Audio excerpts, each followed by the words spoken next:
The Art of Connubial Love, 1917, Healing with Sexual Relationships. By J. William Lloyd.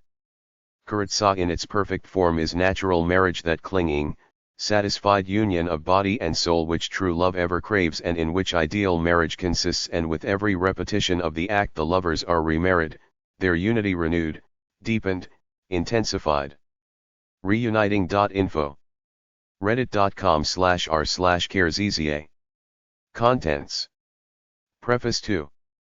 Poem, Soul Blending 3. What is Kuratsa? 4.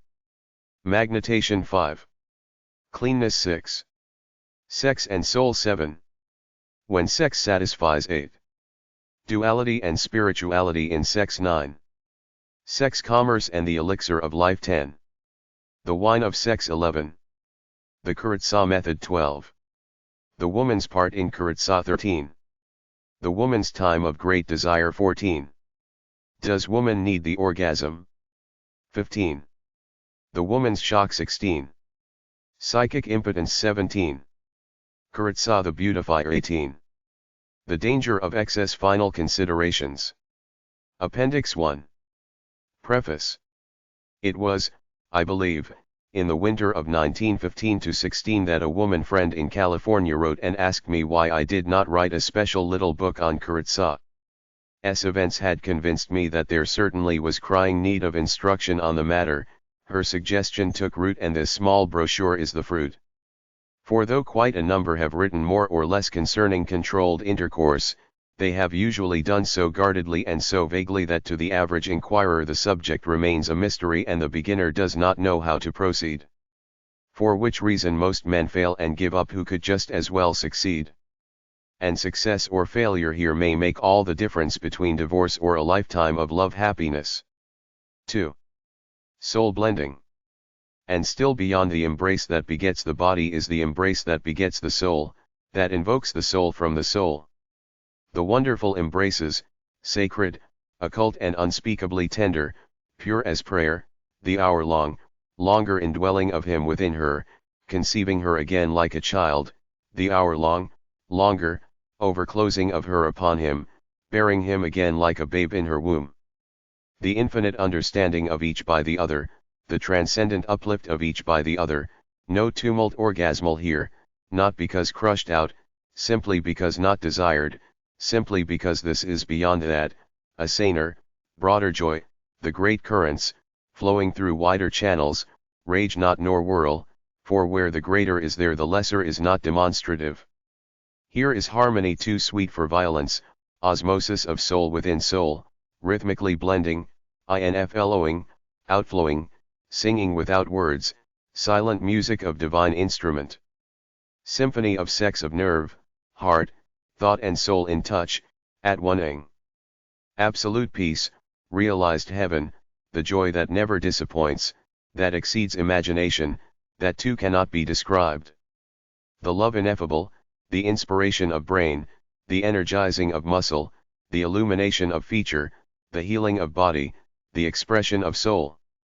Spiritual sex exchanging, the masculine in her uttering, the feminine in him receiving, positive and negative alternating at will.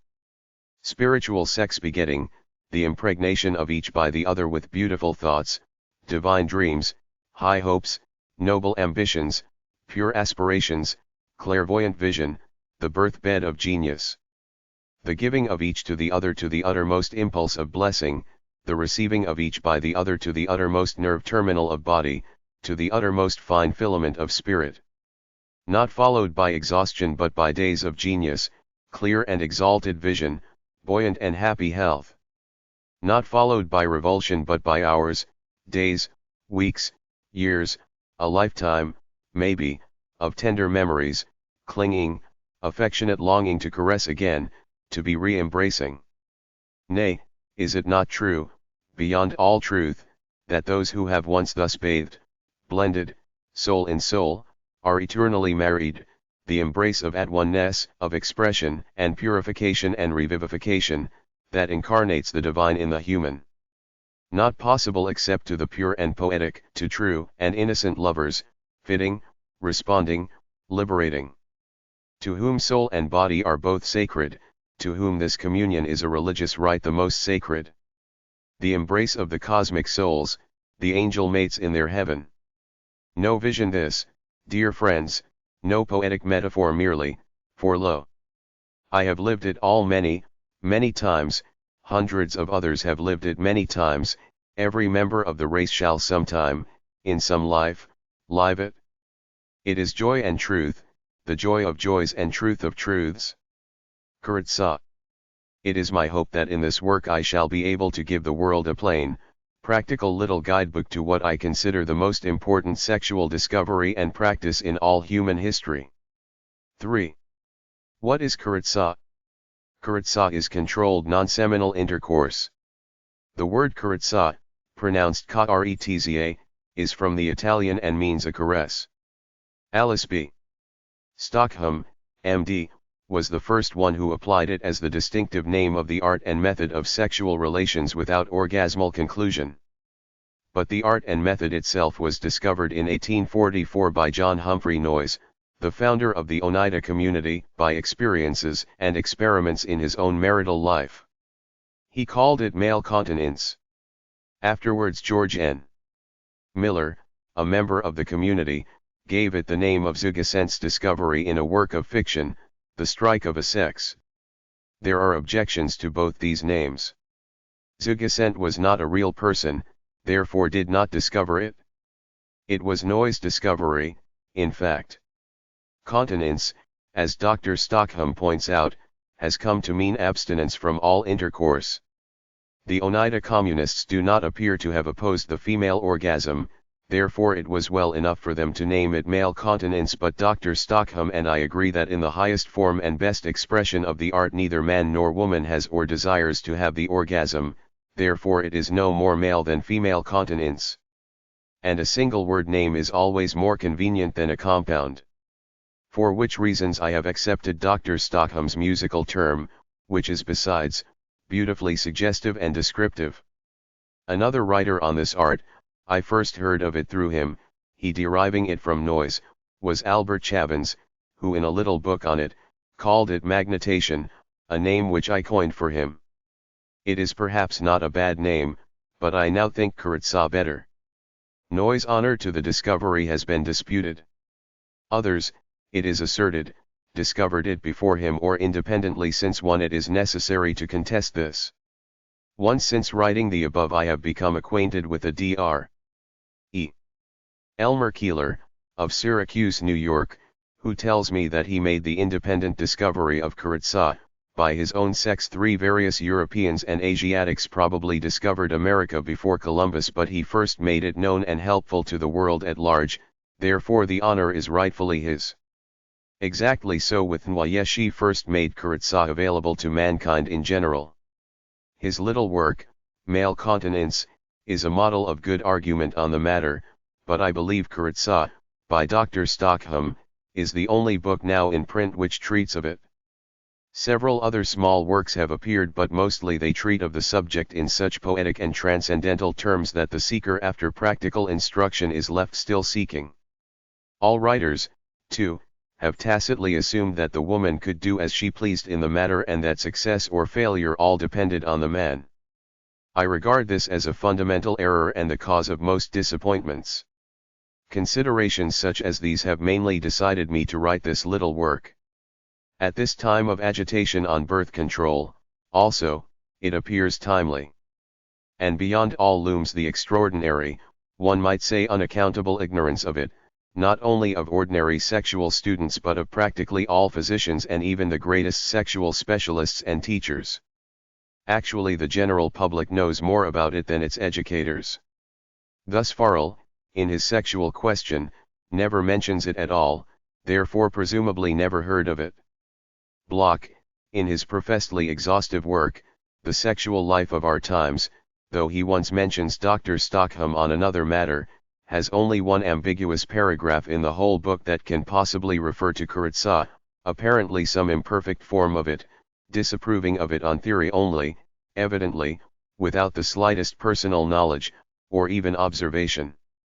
Havelock Ellis, in The Psychology of Sex, is more instructed and favorable, but appears to have derived his knowledge almost entirely from the Oneida experiences in early manhood, and for years taught it in private lectures, both to the laity and the profession, before he learned of Noyes and his teaching a sufficient commentary, if any were needed, on the ignorance not only of the general public but even of the doctors, on this most important matter.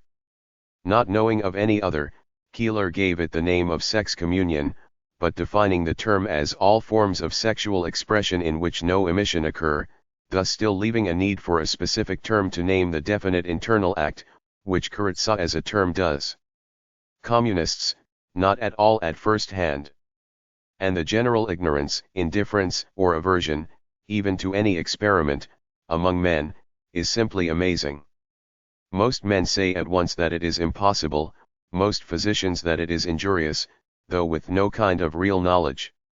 Most women, on the other hand, who have had any experience of it, eulogize it in unmeasured terms, as the very salvation of their sexual life, the very art and poetry of love, which indeed it is, but, as most men will not attempt it, most women are necessarily kept in ignorance of its inestimable benefits to their sex. The first objection that is certain to meet one who would recommend Kuratsa is that it is unnatural. Noyes confronts this objection very ably, and it is indeed absurd, when you came to think of it, to hear men who drink alcohol, smoke, use tea and coffee, take milk, though adults, eat cooked food, live in heated houses, wear clothes, write books, shave their faces, use machinery, and do 1,001 things which the natural man, the true aborigine, knew nothing of, condemn a mere act of moderation and self-control in pleasure as unnatural. They do not stop to think that if their appeal is to original or animal nature, then they must never have intercourse with the female at all, except when she invites it, is in a certain condition, at certain seasons of the year, and for procreation only. For all intercourse as a love act is clearly unnatural in their use of the term. How would they relish that? These same men will recommend and have their women use douches, drugs, and all sorts of mechanical means to nullify the natural consequences of their act, with never a lisp of protest at the unnaturalness of it all. As a matter of fact, Kuratsa is absolutely natural. It employs nature only and from first to last.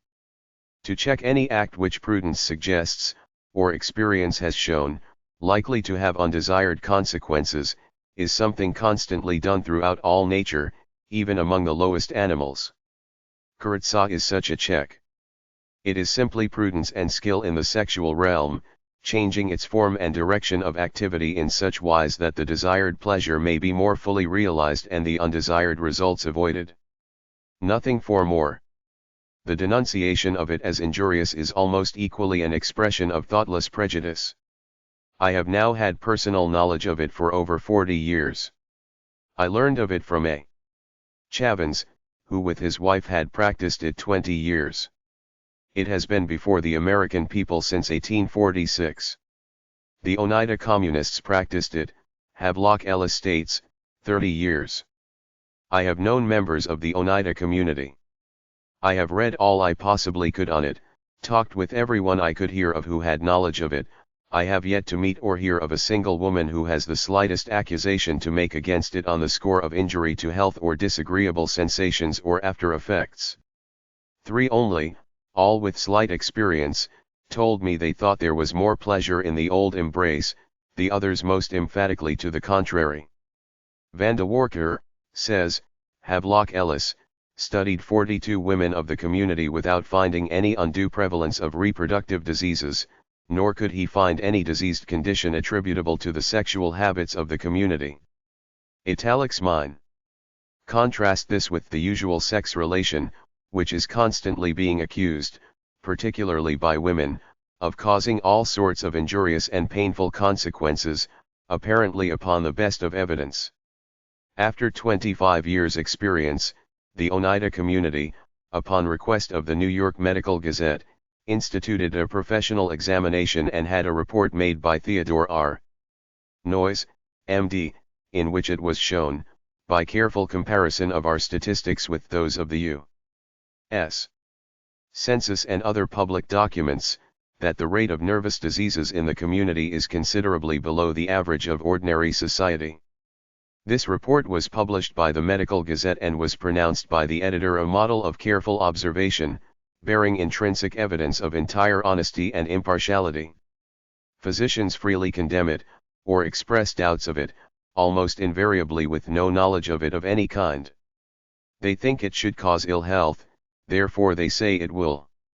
It is said to cause nervousness, prostatitis, an inflamed state of organs, etc. Now we all know how much pure guesswork figures in so-called medical science, how often that which merely coincides is asserted to hold a relation of cause and effect. However, I think I can see how, very easily, the ignorant or imperfect use of this art might lead to the above described bad results. In ideal and successful Kuratsa, the sexual passion is transmuted and sublimated, to a greater or less degree, into tenderness and love, and the thought is maintained that the orgasm is not desired or desirable. Now if a man, on the contrary, entered the embrace with the thought that he terribly desired the orgasm but by the sheer force of will must prevent it, if he excited himself and his partner to the utmost sexual furor but at last denied it culmination, caring nothing for love at any time but for sex only all the time, I can see how, very reasonably, his denied passion might react disastrously on his nervous system, just as any strongly repressed emotion may. Just as a man who indulges in the most furious thoughts of rage but clenches his fists and shuts his mouth tight, rather than express it, may burst a blood vessel or get an apoplexy. This may indeed be a sort of male continence, on the physical side, but real Kuratsa, as I know it and would present it, is very different. Real Kuratsa requires preparatory mental exercise. It requires first the understanding and conviction that the spiritual, the caressive, the tender side of the relation is much more important, much more productive of pleasure in fact, than the merely sexual, and that throughout the whole relation the sexual is to be held subordinate to this love side as its tool, its agent, its feeder. Sex is indeed required to furnish all it has to the feast, but strictly under the leadership of and to the glory of love.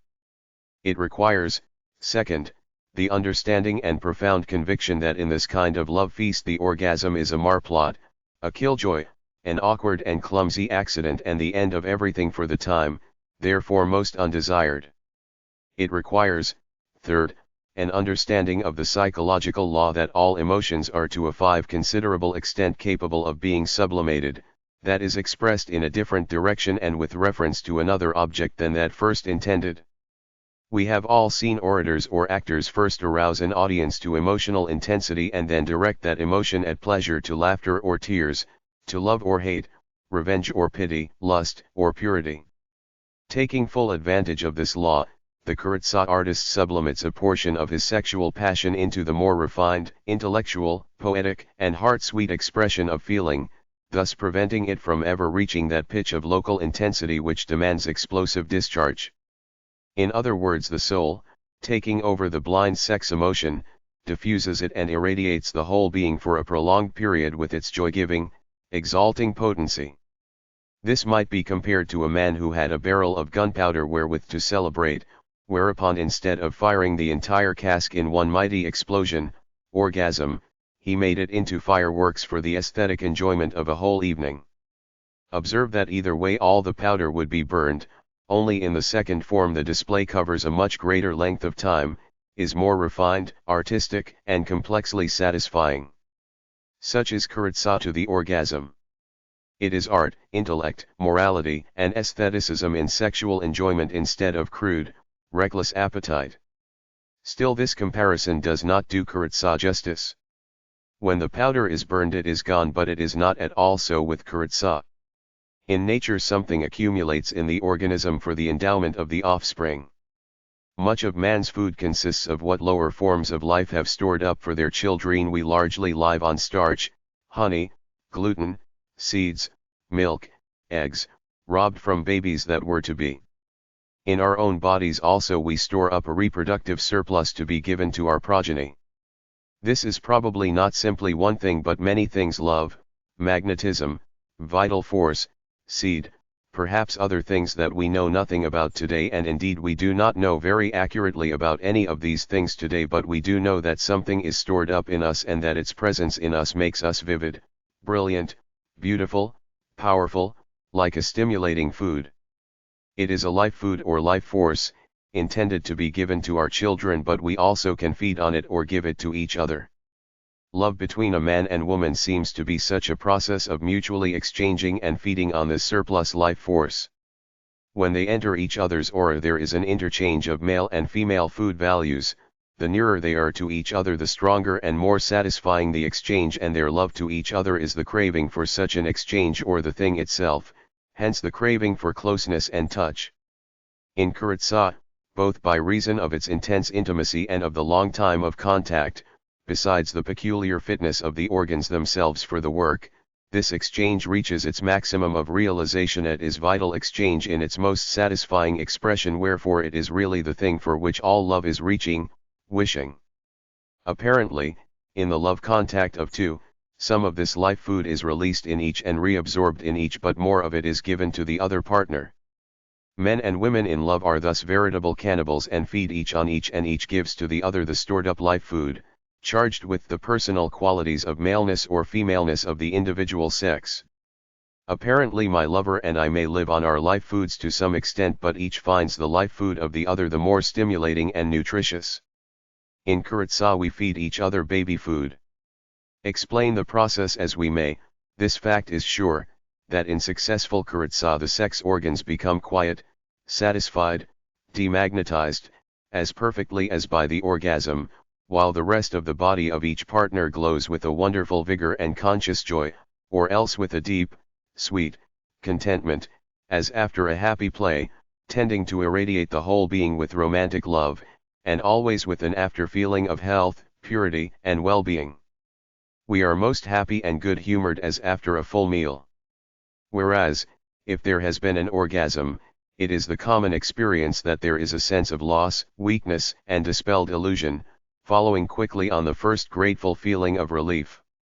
There has been a momentary joy, but too brief and epileptic to make much impression on consciousness, and now it is gone, leaving no memory. The lights have gone out, the music has stopped. The weakness is often so severe as to cause pallor, faintness, vertigo, dyspepsia, disgust, irritability, shame, dislike, or other pathological or sick unloving symptoms. This especially on the man's part, but perhaps to some extent on the woman's part too. Even if no more, there is lassitude, sudden indifference, a wish to sleep. A wet blanket has fallen for the time at least, on the flame of love. Romance drops and crawls like a winged bird. In Kuritsa, on the contrary, the partners unfold and separate reluctantly, lingeringly, kissing, clinging, petting to the last, thrilled with and rehearsing memories, glowing with an affection and admiration which they feel can never end. It would appear that in the orgasmal embrace the life force is thrown off with such suddenness and volume that it is quite impossible for the partner to receive or assimilate much of it, therefore most of it is utterly wasted. For this reason, the orgasmal embrace is a most clumsy and disappointing thing when employed as a love embrace. Nature meant it only for propagation, and its whole modus operandi is calculated to check love, defeat love, and turn love into indifference or aversion. The more frequently it is employed, the more love dies, romance evaporates, and a mere sexuality, a matter-of-fact relation, or plain dislike, takes the place of the glamour of courtship days. On the contrary, Kuritsa makes marriage more delicious than courtship, more romantic than wooing, and maintains an endless, satisfying honeymoon. There is an increase of attractiveness and magnetism of each for each, a growth of satisfaction in each other's society, affection and caressing becomes a sweet habit. Nothing else known makes the course of true love run so smooth as Kuritsa. The orgasm is not always but very commonly followed by a greater or less degree of exhaustion, perhaps extreme, but Kuritsa, unless repeated to excess, or practiced between the mismated, is never followed by exhaustion but often by a delightful glow and joy in life. The usual sequel to the orgasm is demagnetization, indifference, Too frequently irritability, disgust, repulsion, and a craving for stimulants, but Kurosa irradiates the whole being with tender, romantic, peaceful love. This, so far as I know, is universal experience, therefore merely needs to be stated to show how healthful an influence Kurosa must wield. As a matter of fact, because of the tonicity, glow, and vigor it bestows on the sexual parts and its wine-like inspiration of the spirit of the partners, with no reaction, it is one of the best hygienic agencies for the benefit and cure of ordinary sexual weaknesses and ailments, leukorrhea, displacements, prolapsus, bladder troubles, simple urethritis, prostatitis too, etc., known. And I say this from actual knowledge. I have known it to act like magic in painful menstruation and in prostatitis. But remember, I am always speaking of its exercise between those who are naturally fitted to respond and who really love each other, who honor their bodies and would not knowingly abuse them.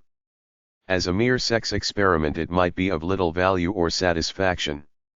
It appears to be perfect or poor, just about in proportion to the greater or less amount of heart love involved. At least it imperatively demands kindness, tenderness, chivalry on the man's part, a pleased acceptance and relaxation on the woman's, and the more refinement, poetry of feeling and mutual romance the better any amount can be utilized. The gross, reckless, and lustful may as well let it alone. It is not for them. As a nerve sedative its effect is remarkable.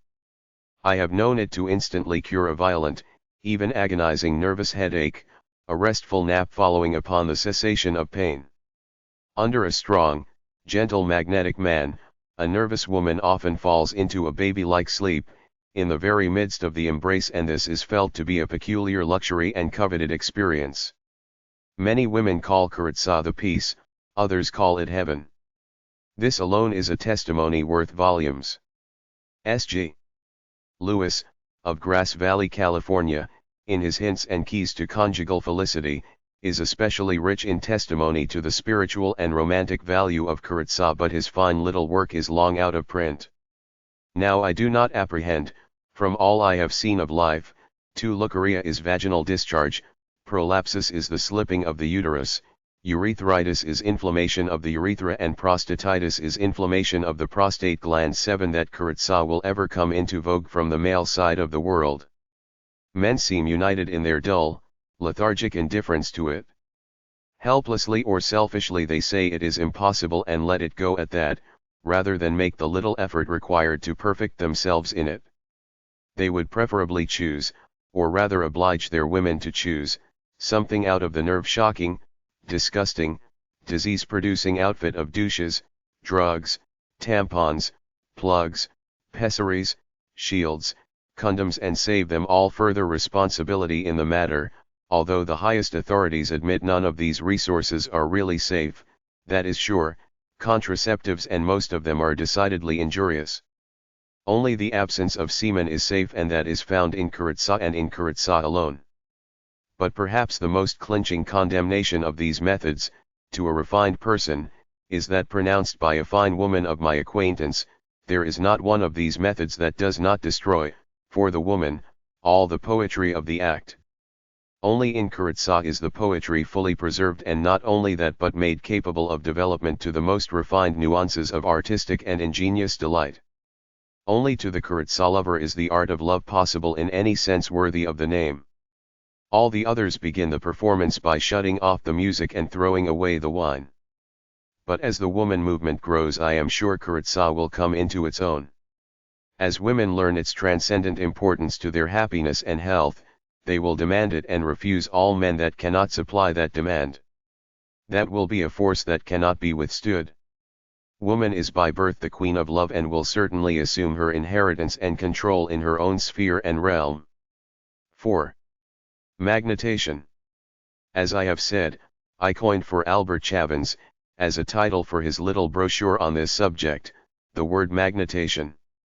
This was intended to express the theory, then so prevalent, that the thrills and pleasures of sex and love were caused by the transmission and reception of currents of animal magnetism, or vital electricity, which could be conveyed by contact or passes from one human body to another, and that diseases even could be cured by the same agency, as in laying on of hands. There has been much controversy on this matter. It has been argued by some that the currents, the magnetic attractions, etc., felt by the susceptible, were purely imaginary and ideological, that the lover induced his own thrills, the patient cured himself. We may waive much of this. While today one hears very little of this magnetism, the fact remains that the presence and the touch, explain it as we may, of certain people, give us intense, vivid feelings and produce powerful reactions, while the presence and touch of others may shock, or leave us indifferent or repelled. Practically this is sufficient. This seems like magnetic action, and for all our purposes we may assume that the seeming is a fact. It is assumed therefore that ordinarily the male is positive to the female, who is negative to him, and the masculine organs are positive to the feminine organs. This may be called the normal or usual relation, but it is possible to voluntarily or involuntarily reverse this, and in most cases, between lovers in close contact, certain parts in each are negative to the contacting parts of the other, which may be positive to them. This fact, that the entire personality, in all its parts, is not necessarily positive or negative at the same time, is one important to remember, for it explains much and is like a key to the whole art of Kuritsa. Thus a woman may be very positive and even dominant in her love, while her body remains most alluringly passive. Or she may open her eyes and make them positive while the rest remains negative. Or she may put positiveness into the caress of her hands alone, or will it into some other part of her being, or entirely assume and play the masculine, positive part, while the man assumes the feminine. Of this more will be said later. But in general, though the woman allures and makes herself a drawing lodestone, it is the man who takes and should take the active, positive role and is the artist in touch. The man who would succeed in Kuritsa, then, must cultivate the art of magnetic touch.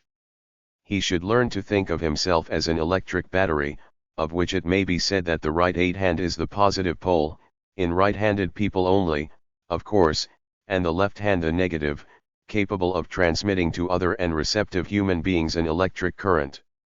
If both his hands are in contact with someone, he must feel the current flowing from his right hand through the body he touches into his left hand, and he must learn how to reverse this and send a current at will from his left hand to his right hand.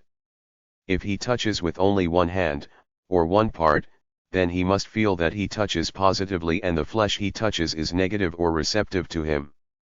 He must learn to will the current he gives through the body he touches, through its nerves, to any part he wishes to electrify, to thrill, or to soothe, and to feel convincingly that he is doing so.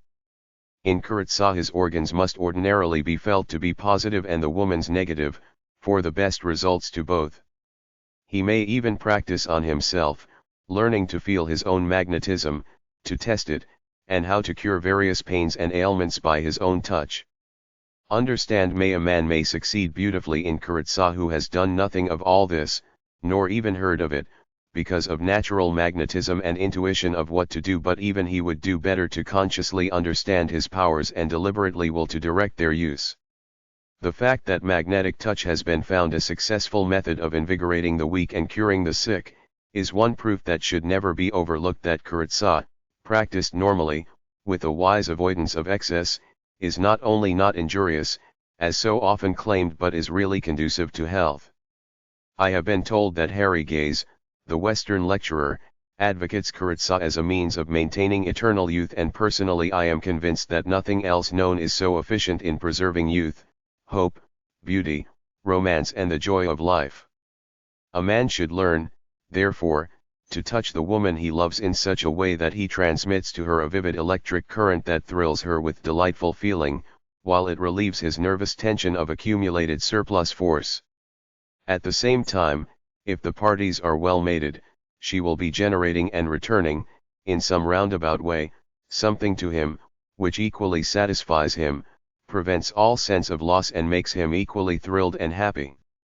There is a circuit and exchange which finally perfectly balances and leaves each content. The man who would be an artist in touch must learn to put this vital elixir into his fingertips, his palms, into the glance of his eyes, suggest it in the tones of his voice, convey it at will from any part of his body which may touch the body of another, yes, even to convey it by mere aura, invisibly, secretly, to another body, near but not in contact.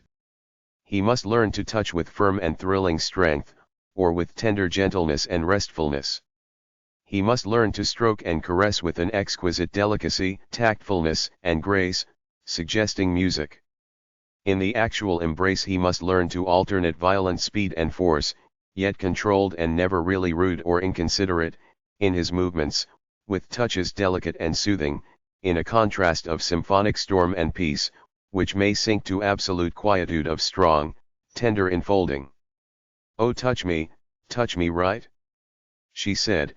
"O God, how often womanhood hath said, that we two ones as one be wed, that all with all, throughout, we wed, close, close and tender close." She said, "The touch that knows, O man." She said, "Oh, touch me right?" She said. The ideal of the woman should be to apprehend with exquisite intuition every mood of the man almost before he knows it himself, and to meet it with sympathy, comprehension, and response, relaxing, revivifying, restraining, applauding, reinforcing, encouraging, quieting or thrilling as his need may be. She must realize that her love and admiration are really the psychic basis of the whole relation. The ideal of the man must be to manifest a glorious strength and passion, held, as a rider would hold a mettled stallion, under an equally glorious contralto, prove himself as skillful and chivalrous as heroic. Thus each will be irradiated by the glowing admiration of the other, which is the highest bliss of love. Probably the most untellably delightful of all human sensations is to touch the flesh of a perfectly mated lover, where the soul is innocent, the heart satisfied, and the magnetic currents seem divinely strong. There is so much, in human touch. 5.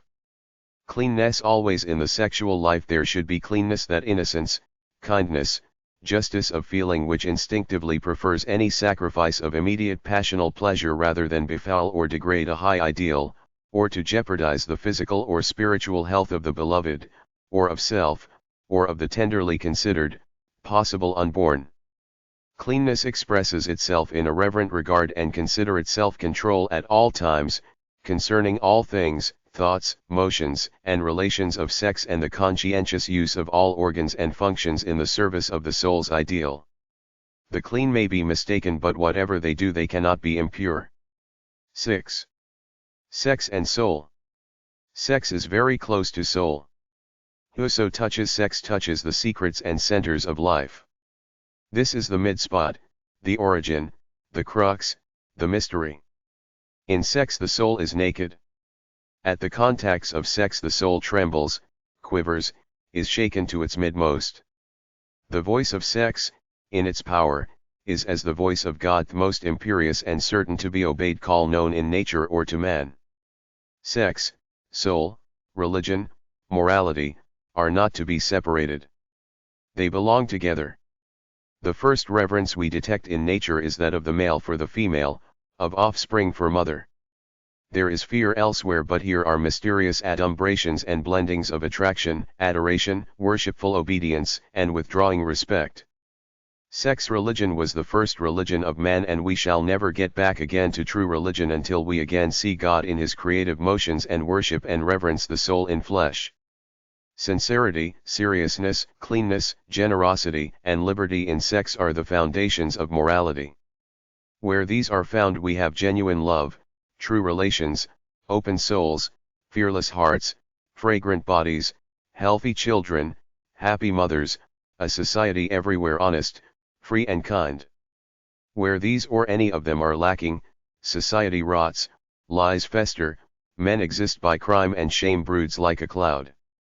The agitation of the youth who blushes, trembles and stammers before the woman he loves, of the girl who melts in his arms, not daring to lift her eyes, dumb, soul shaken, overcome by the mystery of her being and emotions, these reveal by signs ineffable the sacred seriousness of sex. 7. When sex satisfies. For all finer natures, Sex relations are only satisfying when touched by moral and religious emotion, when they are serious, when they involve the depths, when they inspire to the heights. When sex feels sacred in the use, it gives a divine innocence to the moment, a satisfying sweetness of recollection in the memory. Sex is only satisfying where it is absolutely free, in a liberty made new and genuine by glad, mutual consent at every moment of its being. Sex only satisfies when on both sides there are kindness, innocence, consideration, a love that is goodness in expression, that gives and blesses. Sex only satisfies the finer natures when it unites souls, not merely copulates bodies for a thrill. An atmosphere of frivolity, recklessness, mere hedonism, and indulgence about sex, invariably reacts in disgust. The conscience instantly stamps this as sin. Sex having two offices to unite souls and propagate bodies. There are for these offices two unions: karitsa union for the deeper love, orgasmal union for physical begetting. Do not make the mistake of using the latter for the former. But sex is also like a food, and sexual contact with vital magnetic exchange at certain not too long intervals, varying with different temperaments, conditions, and times of life, seems necessary for health and satisfying living, and is also a perfectly valid and justifying reason for sexual embraces and caresses, even where there is only innocent need on one side and tender kindness on the other, or where on both sides there is only need and kindness. There is biological reason to suppose that the function of sex to mysteriously feed and rejuvenate is its oldest and perhaps most essential function, antedating its reproductive function a long, long time. Starting then from the beginning, the functions of sex may be read as three: first, to feed and rejuvenate by contact pressure, perhaps by a sort of catalysis, and a mysterious generation, interchange, and mutual exchange of subtle processes and forces. Second, physical reproduction, child creation. Third, soul union, the mystery of love, affection, spiritual companionship, mental inspiration. In all its normal aspects, sex is creative and uniting, kind and life-giving in function. 8. Duality and spirituality in sex. Unless we recognize that sex is spiritual as well as physical, we shall not understand how it is the great agent of love. For love is the uniting principle in the universe, and as all things have their opposites, that which reconciles and at ones them, marries them, is that which we term sex. In the physical organs of male and female, sex is objectified in fixed forms, but this in only one example, and a very small one, of sex. These organs relate peculiarly to physical union and reproduction, but when we come to consider all the various ways in which sex unites and reproduces, we find no limitations to these tools. On the contrary, the duality which philosophers constantly recognize in nature is nothing but the larger sex relation and interaction. All chemical attractions and repulsions, all electrical, are sexual. But we shall not understand this at all if we think always of men and women as such, or of physical males and females when we say sex. Physical sex forms are often very deceptive. Some women are more masculine than the average man and vice versa, which accounts for much of the phenomena of homosexuality. In all deep-seated friendships between those of the same external sex, it will be observed that spiritually one represents the masculine element, one the feminine. And masculine women normally love and marry feminine men.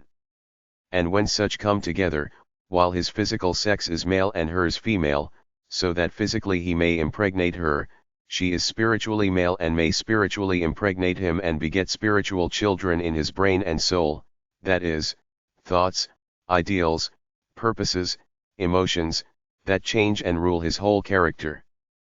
But the complexity by no means stops here. Each person is dual in sex, both in body and in each organ and part. We still remember our divine ancestry, still are androgyne and hermaphrodite. And this is not only so, but it is variably, changeably so. Sex alternates and plays through us all the time, partly involuntarily, partly as we will it. It varies even with difference in weather, food, fatigue, health, and all external impressions and internal evolutions. Thus one listening to an argument may be altogether negative, receptive, feminine in mind, till some word or thought changes the mood, and then, instantly, positive, projective, masculine. This change of mental sex possible, in the same person of either physical sex, within a few moments of time. This has a very practical relation to Kuritsa. In its long, blending, intimate embrace of body and soul a great deal more than the more obvious sex organs and functions are concerned. A similar sexual interchange takes place between all corresponding parts of body and mind, every function and every thought. Thus while her pelvis may be feminine to his, her bosom may be masculine to his breast, his hands may be more masculine than hers but her mouth and tongue more positive than his. His intellect may be 11 dominatingly masculine to her mind and yet in emotion and feeling she may control. And this may at any moment be all reversed. And this may be true not only of regions but of small parts of regions, single muscles or nerves in one being masculine or feminine, according to health or stimulus, without regard to the possibly opposite condition of the surrounding parts. So of every thought, emotion, or word. Could anyone view the two lovers physically, I fancy he would see streams of sex force flowing from each to the other from every part, eagerly received, drunk up and returned, till it would be hard to tell which one was the most masculine or feminine. If the streams of magnetism were objectified to the eye, they would appear like filaments, making the two forms appear to be literally sewn and tied, netted, and interwoven together by innumerable millions of little threads of electrical love and commerce. No wonder love is called attachment. But more than this, an unconscious change of mood or thought, or a conscious effort of the will, can reverse the sex of any part and make that instantly feminine which before was masculine, or turn feminine to masculine. This may be done skillfully and with delightful effect by those trained in sex expression. The sexual motions and magnetisms, the touch of the skin, of the hands, the glance of the eyes, the kiss of the lips, the tones of the voice, all these can be instantly reversed from a tender, yielding, clinging, drawing, appealing receptiveness to a bold, positive, thrilling bestowal of vital force. It is plain, then, that the more points on which two lovers are unlike, yet capable of easy and loving exchange, the greater their capacity to give each other joy. Those who aspire to sexual genius and mastership should take deep note of this, for it is very important. One's power to give sexual joy and satisfaction depends upon one's power to give one's partner a cup for every stream and a drink for every thirst. In other words, to give sex force where the partner's desire is to receive and to receive sex force where the partner desires to give. All this can be learned and acquired, just as other controls and other self-directions can be acquired. It is simply tact and adaptation in the realm of sex. The woman who can be sweet, yielding, tender, receptive to the man when he is sexually virile and strong and motherly, helpful, executive, when he is dispirited and weak, has vastly more sexual charm than one who can only be timid and passive, or who is always assertive and manlike. And the more easily and skillfully these changes can be made in the same embrace, to meet differing moods, exercise different desires and to prevent monotony, the longer the embrace can continue, the greater its benefits and joy. Kuritsa is exactly like music. It may be only a rude monotonous rhythm, or mere chant or refrain, or it can attain any perfection of harmonic or symphonic complexity and execution. The character and individuality of the players, their natural genius or ear for the changes and their acquired experience and skill being the determining factors, together with the quality and tune of the instruments themselves. Genius in sexual expression is just as normal and certain of occurrence as any other, and someday artists in love will be known and recognized as such. Nay, even today, under all our incubus of repression and grundyism, they are known and admired. And it will be recognized that the sexual organism, strung with its vibrating and delicate nerves, is an instrument more perfect than any violin or harp, capable of as exquisite harmonies under the touch of a master.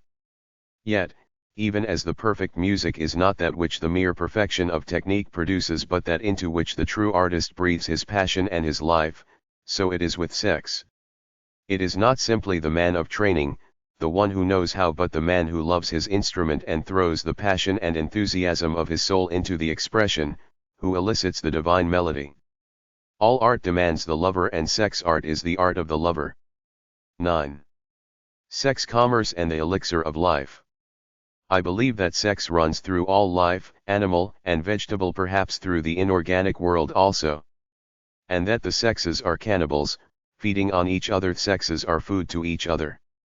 I believe that both sexes are in the simplest unicell. 12. That, afterwards, as life evolves, there is a tendency to a division of labor to separate the sexes into two persons, but that always the two sexes are more or less in O'Neill ways. The male is part female, the female part male in varying degrees of more or less. I believe that the processes of life require as an essential a frequent, if not constant, interchange of maleness with femaleness. I believe this takes place within the organism constantly, and in proportion to its perfection there is beauty and health. In every cell there is this interchange, and between different cells of the organism there is such an exchange. But just as in an inbreeding finally runs out the strain and leads to deterioration, so in an exchange of maleness and femaleness really the same thing leads to deterioration at last, though many things may assist to delay and postpone the process: change in nourishment, in environment, etc. Therefore the maleness of one person needs exchange with the femaleness of some other person, the femaleness of one with the maleness of another. Homosexuality bases partly on the fact that this exchange may be effected, with more or less satisfaction, sometimes, with persons of the same sex, who, as both sexes are in one, are more or less persons of the opposite sex also, but this too is a form of in an exchange. Therefore the normal and best exchange is with persons whose sex is visibly and predominantly opposite to one's own. Man normally goes to woman, woman to man. And even here very opposite temperaments are usually preferred, the smooth by the hairy, the red-headed by the black-haired, the fat by the lean, etc., because these have existed under very different environments, have fed on different nourishment, which they exchange through sex, and, so still further put away in an exchange and complement each other's lax nature, always seeking an equilibrium and redistribution of elements in alternation. This exchange and mutual feeding can be effected in any way in which the sexes can come into each other's aura, but it is most easily effected by touch and most perfectly by the complete union of karatsa. The sexual orgasm having an entirely different purpose, that is, not the nourishment of the two individuals concerned but the transmission of life and nourishment to another, a new and third organism starting from these two, tends rather to defeat and prevent the nourishment of the two, and is normally limited, usually, to propagation. To indulge in the orgasm frequently, as a mere pleasure and indulgence, is to create a viscosity. I do not pretend to know what this sexual food is. We may theorize that it is a flux of electrons, a current of corpus clis, hormones, or what not, who knows. But its effects we may see. The thrill, the vigor, the brilliancy, the glow of lovers, the illusion, the glamour, the romance of love we all know. This means swift exchange and joyous feasting. Suppose we call this food the elixir of life? But the mere suggestion of this sexual exchange seems to marvelously quicken and benefit even the inward in and in exchanges. Thus reading a love letter, or a love story, handling a keepsake, thinking of a lover and 1,000 other such things, may benefit the whole being by sex suggestion. There are those who claim that the cells of the animal organism go to seed, and that each one of these little molecules, or corpus clis, go to the ova or spermatozoa to represent that cell in the new organism to be formed by reproduction, so that the essence of everything in the parent organism may be in the offspring. And there are karatsaites who explain the thrill and exhilaration of karatsa by claiming that during its exercise these vital seed elements, not being thrown off by an orgasm, are thrown, instead, into the circulation again and become a nerve food and cell elixir, perhaps leading to the return to the germ or sperm of new seed elements more vivified and electric than before. And that this explains why the mere auto-suggestion of love, above alluded to, if intense enough, by some with the same process, seems to vitalize like karatsa.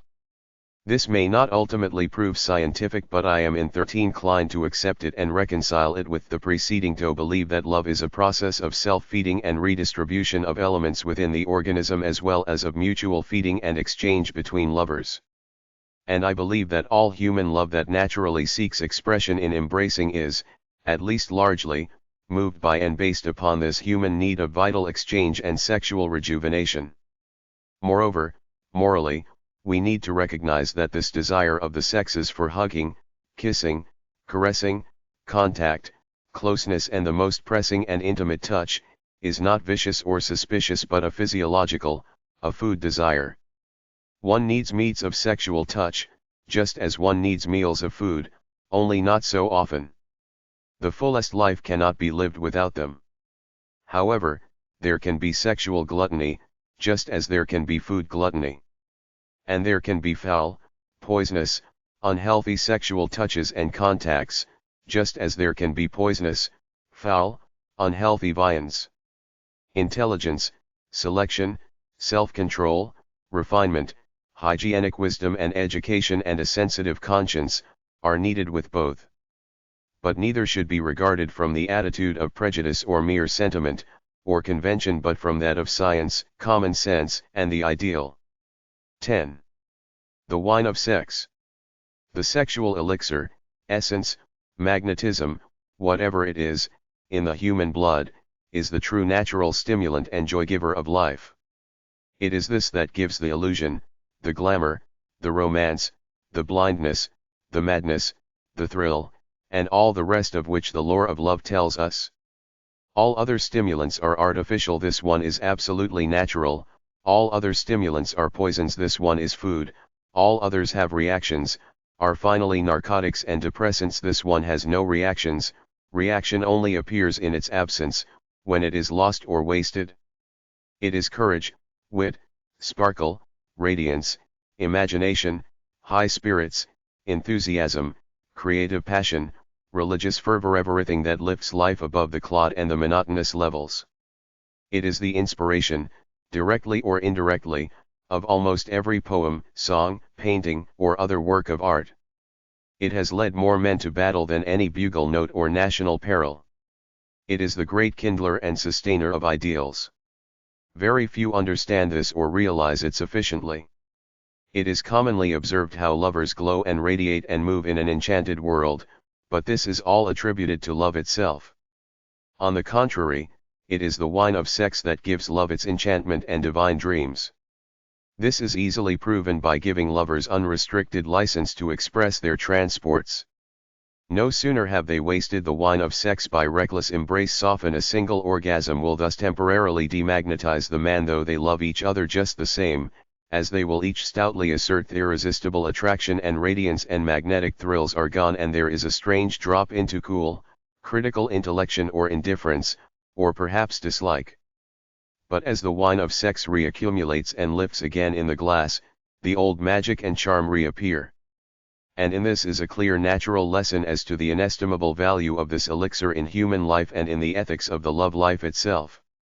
The one thing that makes life worth living is not its cold facts but the romantic glow and glamour with which a vivid and kindled imagination invests them, and any manner of conducting the love life which can create and maintain this zest and charm at its highest is clearly the ethical one. Ascetics, perceiving only that the sex forces give inspiration and that orgasms waste them, and wrongly arguing that in sex life sexual waste is inevitable, teach that the sexes should avoid each other and turn all sex forces into channels of ambition, public service, religion, etc. This is like telling a man that he should give all his money for the public good but should avoid earning any, fails to recognize that it takes sexual consciousness, sexual association to develop sexual force.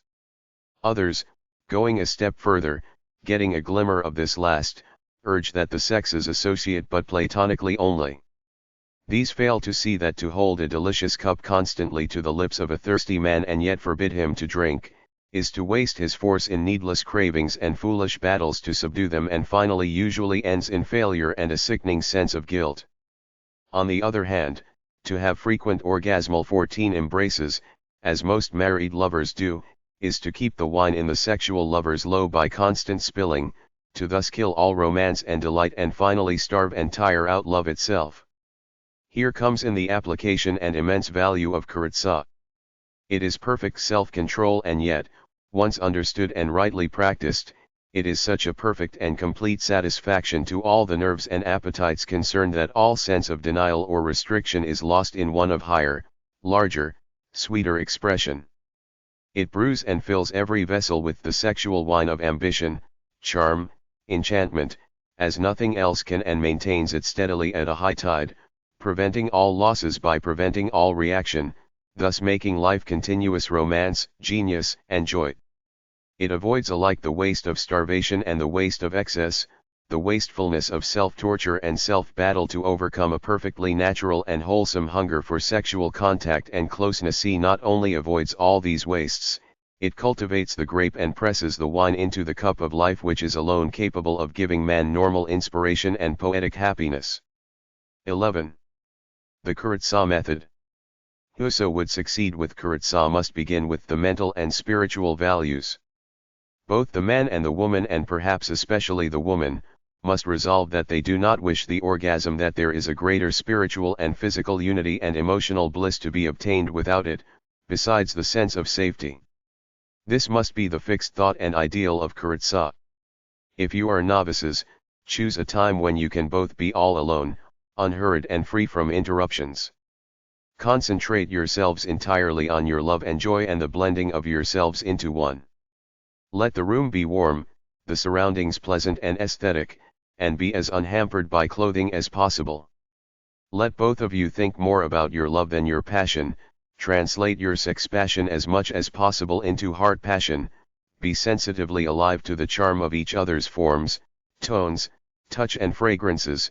Let the thought of mutual tenderness and blessing never leave you for an instant, and make everything that you do and say and feel and think religious in its purity, idealism, aspiration. If you do not come nearer heaven in this act and relation, than in anything else you do or ever will do, you fail of perfect Kuratsa. Let your embrace be music and a living poem. Now to you, the man, I speak. Lie down beside your partner and begin to caress her gently with the softness of your hands and fingertips. Tell her to relax herself and lie utterly passive. Tell her to yield herself to the bliss of utter peace and realization. Tell her that you love her and that your whole being longs for entire unity with her. Remember that you cannot use the word love too often. She will never tire of it, and it is your watchword. Be to her an incarnate blessing. Try to convey God to her.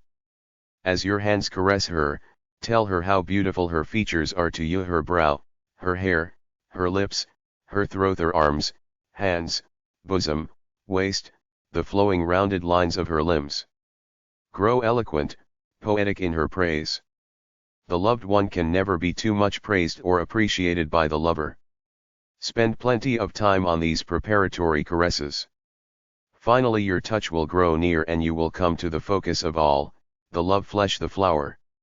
Be tender, for this is holiness itself, seal of God on the woman's person. If there is dew and moisture here, a flowing with honey, you may begin, that is if your own finger of love is firm and fit. Let there be no hurry or thought of rudeness. Be tender. Have her lie in a straight line, easy, at peace, utterly relaxed and willing. Begin, seeing to it that the lips do not enfold to prevent. Be gentle, tender, steady. Keep your thoughts on love, not passion. Let her help you by doing the same and murmuring to you, I love you. If your passion threatens to overcome you, pause and sublimate it into tenderness of love. Feel strong and confident and say, I can. Maintain your own positiveness. Feel yourself stronger than she is, than your passions are. But above all, think of your spiritual love. Let her be utterly relaxed physically, let her hold the thought of peace. Yet for her to hold the thought, I will help him, would help. Do not worry and do not mind how long you have to wait before strength and self-control return and you can go on. Finally the stress subsides and you can continue. If she suffers pain, caress her with your hands, pity her and be tender and very sympathetic, but reassure her and go on. She herself does not wish you to stop or to fail. Reassure and help each other. When you do finally pass the gates and enter the hall of the feast and the Holy of Holies, the worst of the battle will be over and self-control much easier. Penetration can now be perfect and complete. Now let her put her arms around you and sweetly kiss you, but with heart love, not yet passion. Pour out your soul to her in extravagance of outgushing, poetic love. Praise her with every epithet you can honestly use. Give her your soul's best, always your best, and call out the best and purest from her. At other times, and this is most important, be silent and quiet, but try to feel yourself a magnetic battery, with the finger of love as the positive pole, and pour out your vital electricity to her and consciously direct it to her womb, her ovaries, her breasts, lips, limbs, everywhere, filling her in every nerve and fiber with your magnetism, your life, love, strength, calmness, and peace. This attitude of magnetation is the important thing in Karatsa, its secret of sweetest success. In proportion as you acquire the habit and power of withdrawing the electric qualities from your sexual stores and giving them out in blessing to your partner from your sex organs, hands, lips, skin, everywhere, from your eyes and the tones of your voice, will you acquire the power to diffuse and bestow the sex glory, envelop yourselves in its halo and aura, and to satisfy yourself and satisfy her without an orgasm.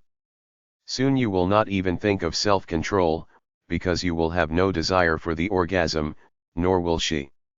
You will both regard it as an awkward and interrupting accident. And the practice of magnetation will beautify and strengthen every organ in your body that you thus use to express it, as well as hers. It is the great beautifier. Every look from your eyes, yes, every touch of your hands and the tones of your voice will become vibrant with magnetic charm. And while you are magnetizing her, try to feel your utter unity with her. This is the real ideal and end of Karatsa. You will finally enter into such unity that in your fullest embrace you can hardly tell yourselves apart and can read each other's thoughts. You will feel a physical unity as if her blood flowed in your veins, her flesh were yours. For this is the soul-blending embrace. If any part of her is weak or ill, you can direct the magnetic currents there with the conscious thought of healing. But this is anticipation and a description of the perfect thing. Perhaps at first you will have much difficulty and many failures. If while you are penetrating you feel the orgasm irresistibly approaching, withdraw entirely, lift yourself a little higher up and have the emission against her body, while you are pressed close to her warmth and consoling love. After all is over, wipe all away, carefully, with a convenient cloth, and be very careful that no drops can reach her entrance. Then repose quietly by her side, talking tenderly and lovingly. Do not worry, all will come right. This is only a common accident with beginners and to be expected perhaps with the very passionate and fully sexed, several times in succession. Remember, you are not yet used to each other or in magnetic rapport. If she is a true woman, she will never reproach you but will be all patience, sympathy, loyally working with you to attain the perfect result. At the end of an hour, not sooner, all discharges having long since passed and dried up, if you can again feel potent, it will be safe to renew the attempt. Point 3. Caress her for a while, exactly as at first, and be sure her nectar, moisture and willingness are as at first. 3. To facilitate this, immediately after the emission stroke, with a firm, gentle pressure, upward from the anus to the scrotum, thus aiding complete discharge, and thereafter soon urinate. 16. This is your sign of invitation off her blissful welcome and nature's chrism. If she is dry, you will hurt her. The top having been taken off your passion by the emission, you will probably, this time, feel less pressure and be able to easily succeed, but the second testicle may demand equal privileges and again you may fail. Do exactly as at first and so continue till you do succeed. Practice makes perfect, and it's dog that does it, Thackeray said. Never permit yourself to contemplate anything but ultimate and ideal success.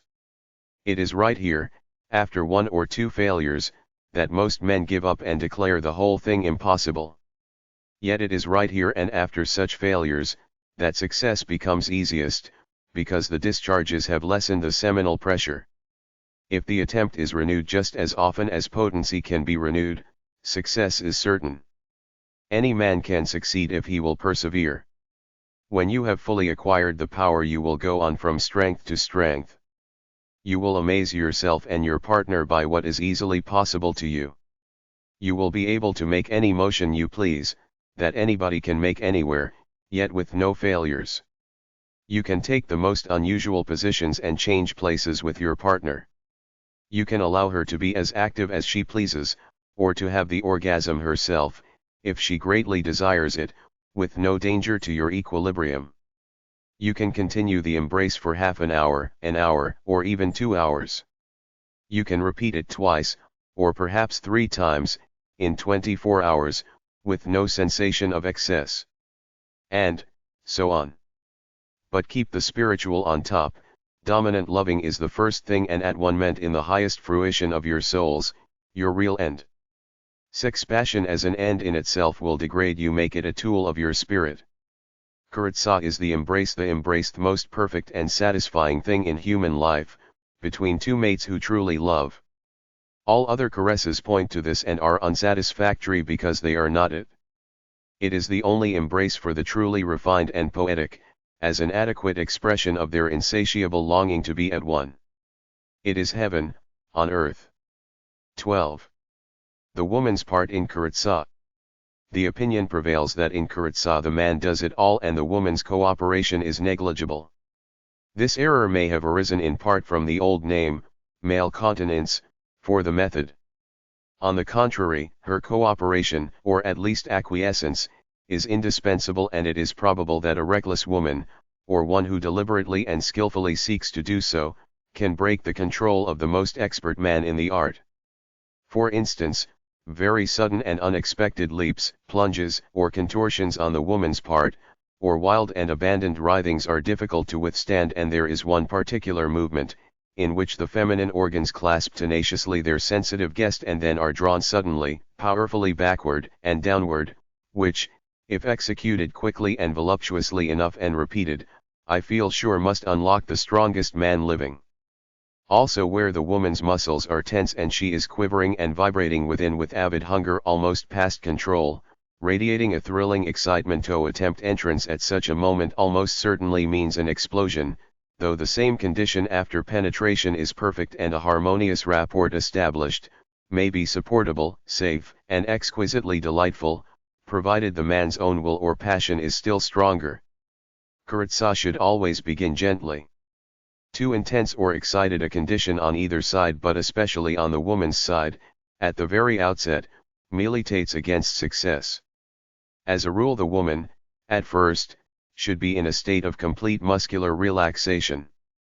Strong passion in her feeling is not only permissible but excellent, if it is under complete control, if the muscles are not tensed by it, and if it is wisely and helpfully wielded.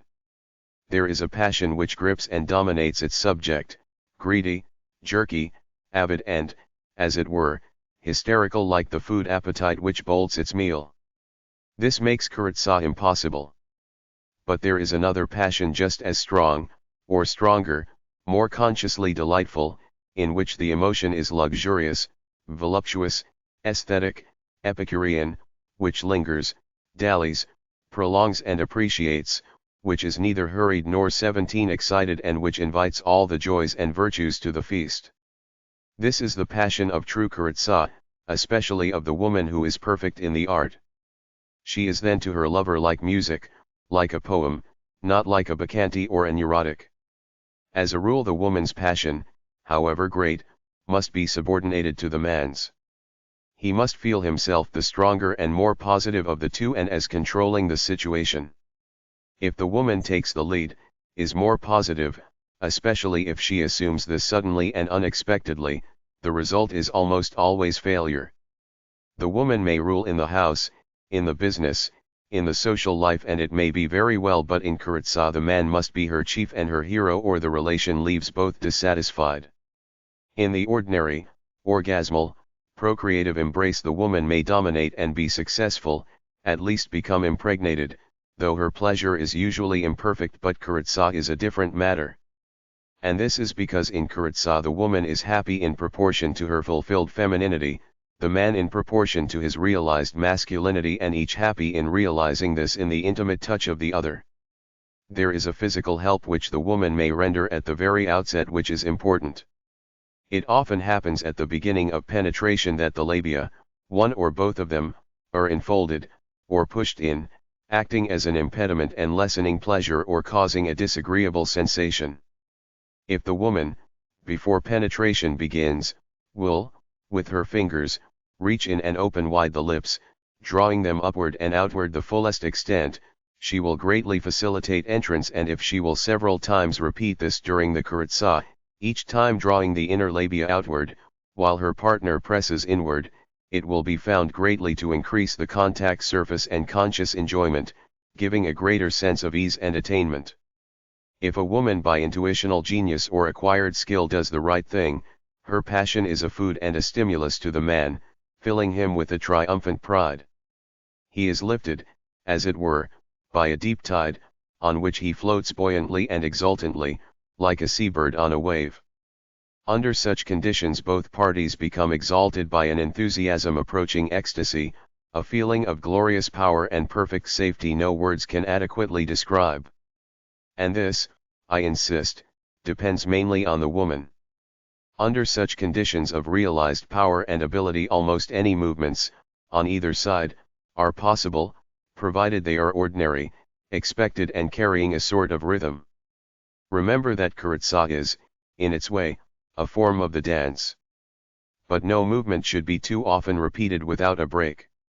Change is in every way pleasing and desirable. Steady repetition excites to the orgasm, or tires, satiates, chafes or bruises. No movement at any time should be jerky or unexpectedly sudden. Lawless, nervous, unregulated flouncings and wrigglings should be barred as from a waltz. They properly belong to epileptic states of the orgasmal embrace, and for that very reason have no place in kuritsa, which is the opposite. There should be often, long, tender, restful pause alternations of storm and peace, as one woman happily phrased it, and in many cases the whole embrace may most helpfully be very quiet. This part should be decided by the woman and as she wishes it. The mental attitude and atmosphere and the words of the woman are of inestimable importance. As before said, she must hold the thought that she does not wish or will the orgasm and that she will help the man to avoid it. She should feel calm, strong, confident, safe and pure.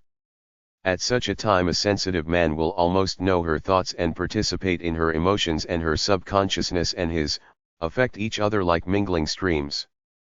Nervousness, doubt, remorse, suspicion, irritation, guilt, coldness, repulsion, or blame may make him impotent for the time. Too tense or avid a passion may do the same, or pull the trigger of discharge. Her attitude should always, consistently, be one of encouragement. The sudden, perhaps subconscious fear that the woman is expecting more than he can give and will blame him if he fail, often quite destroys a sensitive man's courage and makes temporary impotence or an emission inevitable, where admiration and approval could develop a sexual hero.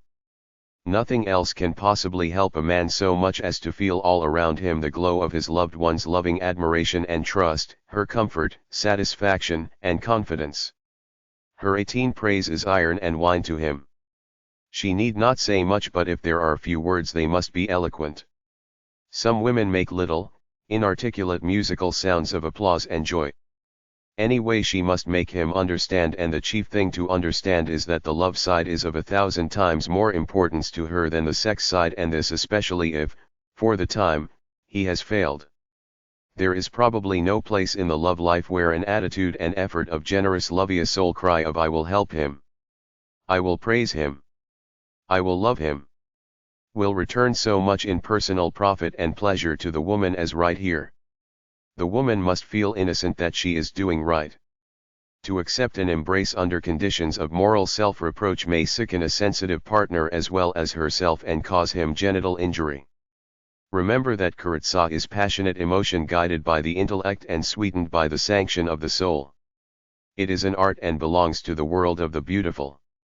It is because it is so controlled and sanctioned that it appeals so to the higher minds, the noble, the poetic, and the refined.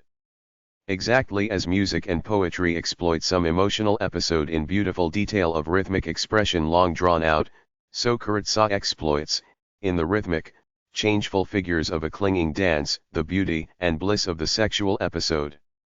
Kuritsa is the art of love in its perfect flower, its fulfillment of the ideal dream. 13. The woman's time of great desire.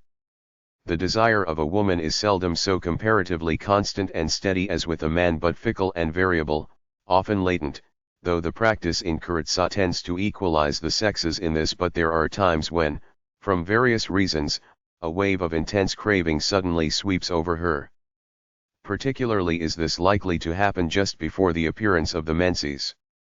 And at such times the woman's desire is very likely to exceed in wild, fiery force that of an ordinary man. Wherefore it follows that very few women at such times get complete satisfaction, leading to great disappointments and marital unhappiness. The unexpected violence of the woman's emotion upsets the man's nerves and causes either a too quick orgasm, or complete psychic impotence. Now I think the Kuritsa man seldom has any difficulty with the woman whose desire he has himself aroused by caresses and wooing. But when the desire arises spontaneously in her, her natural tendency appears to be to abandon herself to it, to abdicate all self-control, forget everything else, and recklessly, fiercely, almost madly demand sensual gratification. This attitude is a very difficult one indeed for the Kuritsa lover to meet, because just in proportion to his fineness, sensitiveness, and real fitness to be a Kuritsa artist is his susceptibility, almost to telepathy, to the woman's moods. If he meets her on her own plane, the orgasm cannot be refused, while if he struggles against her for his Kuritsa ideal, he is almost certain in the conflict either to lose his poise or to become impotent. This is because this wild desire on her part is normally related to reproduction and is intended by nature to overcome any male scruples and lead to an immediate embrace and swift orgasm, followed by conception. If, however, the woman wills to have it met on the Kuritsa plane and converted into an aesthetic love embrace, then she herself must take the initiative and put it on that plane. She must begin the process by getting an inclusive grip on herself, relaxing her tense muscles and steadying her quivering nerves. And no longer concentrating altogether on the sexual, she must sublimate a portion of her passion into heart love, into a tender desire to encourage her lover and assist him to complete success. The man, whose nerves have been thrown into agitation by her ungoverned attitude and thrilling vibrations, will recover courage and assurance the moment he senses the aid of her self-control, and his proud power will return when her eyes turn admiringly upon him and her tone and her touch give him her confidence and the cooperating support of her strength. The wise woman, skillful and trained in her art, will 19 thus beautifully control herself until the man has attained complete and deepest union with her and the blending current of their mutual magnetism is smoothly running, and then will gradually, as he can bear it, turn on her batteries full strength, reinforcing and redoubling his, till all need of restraint disappears and she may let herself go to her uttermost of bliss and expression, to the limit of complete satiety. No other time affords an embrace so completely satisfying to the woman as this, so full of joy to both, capable of reaching such heights of ecstasy. But to realize this she must understand that it is up to her to furnish her full half or more in skillful assistance and magnetic contribution. A woman should be ashamed to expect the man alone to be the Kuritsa artist. She should take pride in her own superb sex power, the poetry of her rhythms, the artistry of her acts. She should have an exulting delight in proving herself worthy of his adoration as the queen of love. And always this should be remembered: the more heart love, the more sex joy. 14. Does the woman need the orgasm? A lady physician of my acquaintance thinks that a woman would be left congested in her sexual organs, probably, by Kuritsa, did she not have the orgasm, and the result would finally be disease. I have not found it so in practice, and the criticism would almost appear to have come from one who had not known Kuritsa in its perfect form. If valid, it would apply to the man as well and would destroy all force of the case for Kuritsa for either sex, which is far from what my critic desires. In Dr. Max Huneer's Disorders of the Sexual System, a work in which the woman's need of the orgasm is strongly insisted on, I find these significant words: whenever a woman states that she remains dry after coitus, it generally means a lack of orgasm. In other words, it is very common in the ordinary orgasmal embrace, for the man to have an orgasm in a few moments and depart, leaving the woman entirely unsatisfied in every way. The ordinary husband and wife embrace, anyway, is purely sexual and based on his demand to get rid of a surplus. There is little or no thought to make it aesthetic or affectional, it is merely animal. If the husband stays long enough and excites his wife sufficiently to have an orgasm, then she has a gushing out of fluids that relieves the congestion brought on by his approaches, and on the physical plane, at least, she is relieved and satisfied, the same as he. If not, she remains dry. Her moisture or dryness, then, are a pretty good index of her physical satisfaction and relief of congestion, or the reverse. But what happens in Kuritsa? Here, if she really loves her partner, her whole nature is attuned to his, in delicious docility, expectation, and rapport. Every nerve vibrates in sweet gratitude and response to his touch. There is a marvelously sweet blending and reconciliation of the voluptuous and the spiritual that satisfies both her body and her soul at once and makes her exquisitely sensitive to everything poetic or aesthetic in his acts. In this state, when interrelation has been successfully established and his magnetism is flowing through her every fiber, uniting them as one, such a heavenly ecstasy of peace, love, and happiness possesses her that she melts, there is no other word for it, her whole being wishes to join with his, and though there is no orgasm in the ordinary definition of the word, yet her fluids gush out in an exactly similar manner and all possible congestion is utterly and completely relieved. Not only is this true of the mucous membranes, but the outer skin also is bathed in a sweet sweat. Indeed, I consider mutual perspiration as very desirable, if not almost indispensable to the most perfect magnetation, as the moist bodies in loving contact seem to communicate the magnetic, electric currents so much more effectually than. Rest assured that no woman who has known Kuritsa in its ideal, its heaven and peace form, remains dry, nor is she left with any trace of congestion, or restlessness. On the contrary, she often sinks into a blissful slumber in the very midst of the embrace, just after its sweetest delights. In truth, I have often thought that a very plausible 20 argument might be advanced for the claim that in Kuritsa the woman really did have an orgasm, only in such a very gradual form, spread over so long a time and so sweetly sublimated and exalted in love, that the usual symptoms did not appear or were unrecognized as such. 15. The woman's shock. One who has read the preceding wishes to know why I have said nothing concerning the woman's shock when the man has a failure and is compelled to withdraw. Perhaps it would be well to consider this, for it is quite true that in some cases the woman feels nervously shocked when the man has to suddenly stop everything and come away. Indeed, in some cases she becomes furiously angry and upbraids him bitterly, and in others is sullen, or cold, or dully depressed. She may have backache, or headache as a consequence. But the thing all should know is that many women never feel this way at all, but accept the man's failure with a tender amiability and sympathy for him, and carry the whole thing off so sweetly and lovingly that it is clearly seen to be the trivial accident which it truly is. These do not seem to be shocked, or to suffer, and soon restore and woo the lover back to his normal passion and ability, thus helping themselves as much as him. Now the cause and remedy here can be instantly revealed if we remember that in Kuritsa all hinges on love. Kuritsa is easy and successful just in proportion to the abundance of mutual love, hard and difficult just in proportion as mere sex craving dominates love. If the woman loves her mate so much that his mere presence, voice, touch, are a heaven of joy to her, so much that the sex relation is only an adjunct and she could be happy if entirely without it, then, by a sort of paradox, not only does she enjoy it twice as exquisitely as her merely sex-craving sister, but can let it go at any moment without a pang. On the other hand, the more the man rises above mere sex hunger in delicious perfection of romantic love, the more easy and natural and effortless becomes Kuritsa control, and the less likely is he to have a failure, and the more the woman loves him, almost to forgetting of sex, the more she assists him to be perfect in sex power and control, while the less she cares if he does fail. In every way and on every side, absence of love, or a break in the tender stream of romantic rapport and adoration and soul blending, makes the mechanical technique of Kuritsa difficult, awkward, unsatisfactory, or impossible. Remember this: if a woman does not love her man with heart or soul, or at least an innocent sense of need that arouses in her a tender gratitude for his service, but merely craves sex sensation, her avid and animal passion, sensed by his sexual nerves on contact, will arouse in him a lust as soulless as her own, or will render him impotent, or will give him an initial power and then demand so imperiously of his centers that denial and control will be impossible and helplessly he will fail.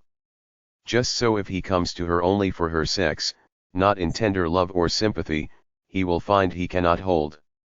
It is the predominance of the finer emotions, the capture of the body by the soul and the joyous devotion of every function to that dear service, that alone renders Kuritsa easy and divinely satisfying.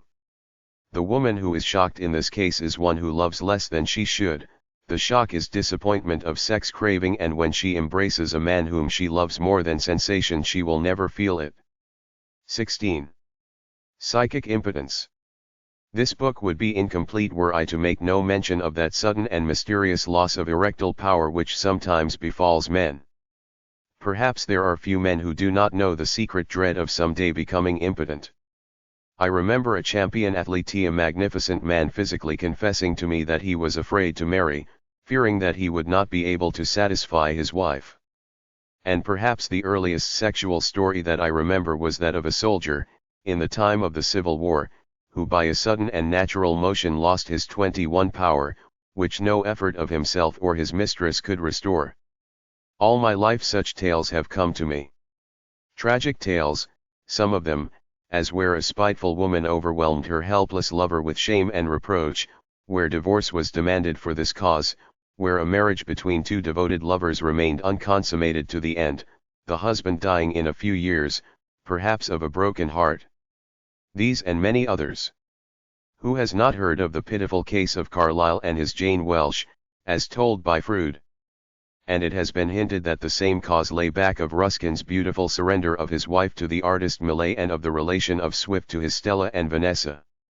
The mystery of this thing lies in its suddenness and unaccountability. No wonder that in the superstitious it has suggested witchcraft.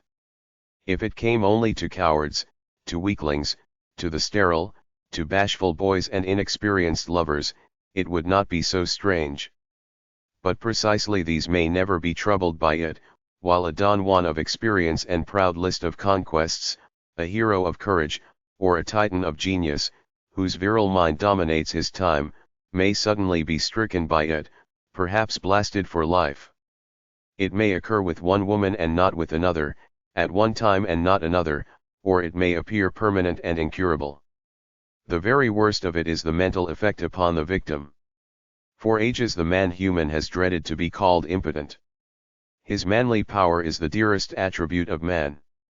There are no words to describe the agony, the shame, the bitter self-reproach, the helplessness, the awful despair, that may overwhelm an innocent, loving, and otherwise perfect man when the fear comes upon him that his virility has left him, and that he may perhaps always disappoint and appear a weakling in the eyes of the woman whose embraces may be dearer and more desired than aught else in life. Just as nothing else gives a man such pride, courage, inspiration, and exaltation as to be able to perfectly embrace and satisfy the woman he loves, so nothing else has such power to crush, sadden, sicken, and embitter a man as sexual failure. It drives many and many a man to solitude, old bachelorhood, misanthropy, misogyny, insanity, or suicide. How much of the bitterness and gall of Carlyle's writings may have come from this and the agony of his volcanic and morbid soul under its torture, who can tell? Now, because of the sufferings of my sex from this cause and, incidentally, of the women who love them, I have written this chapter. And it is because I wish to speak a helping word that I preface it with the frank confession, which I would otherwise dread to make, that I have myself, at different times and places, suffered enough from this nervous inability to give me a vivid glimpse of its tortures and a true sympathy with its victims. Even a very few and fleeting experiences can do this. Therefore I have studied it, with a personal as well as general interest. And believe my conclusions are of value. And first I want to correct many common misconceptions. Psychic impotence, though of course not normal, is not pathologic. It is not a proof of ill health. It is not an evidence of weakness, even of sexual weakness.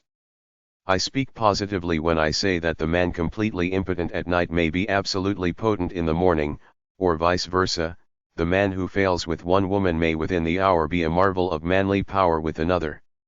It is not a proof of a lack of love but often of the opposite. It is not in the least an evidence of sterility. A man quite sterile may have no trace of psychic impotence and the man troubled by it may be most virile. I knew a man who completely failed with his wife for some 9 or 10 months after marriage, who finally became the father of 4 children and is now a grandfather. It is not a proof of inexperience, for it may occur at any time to any man, after any number of years' experience.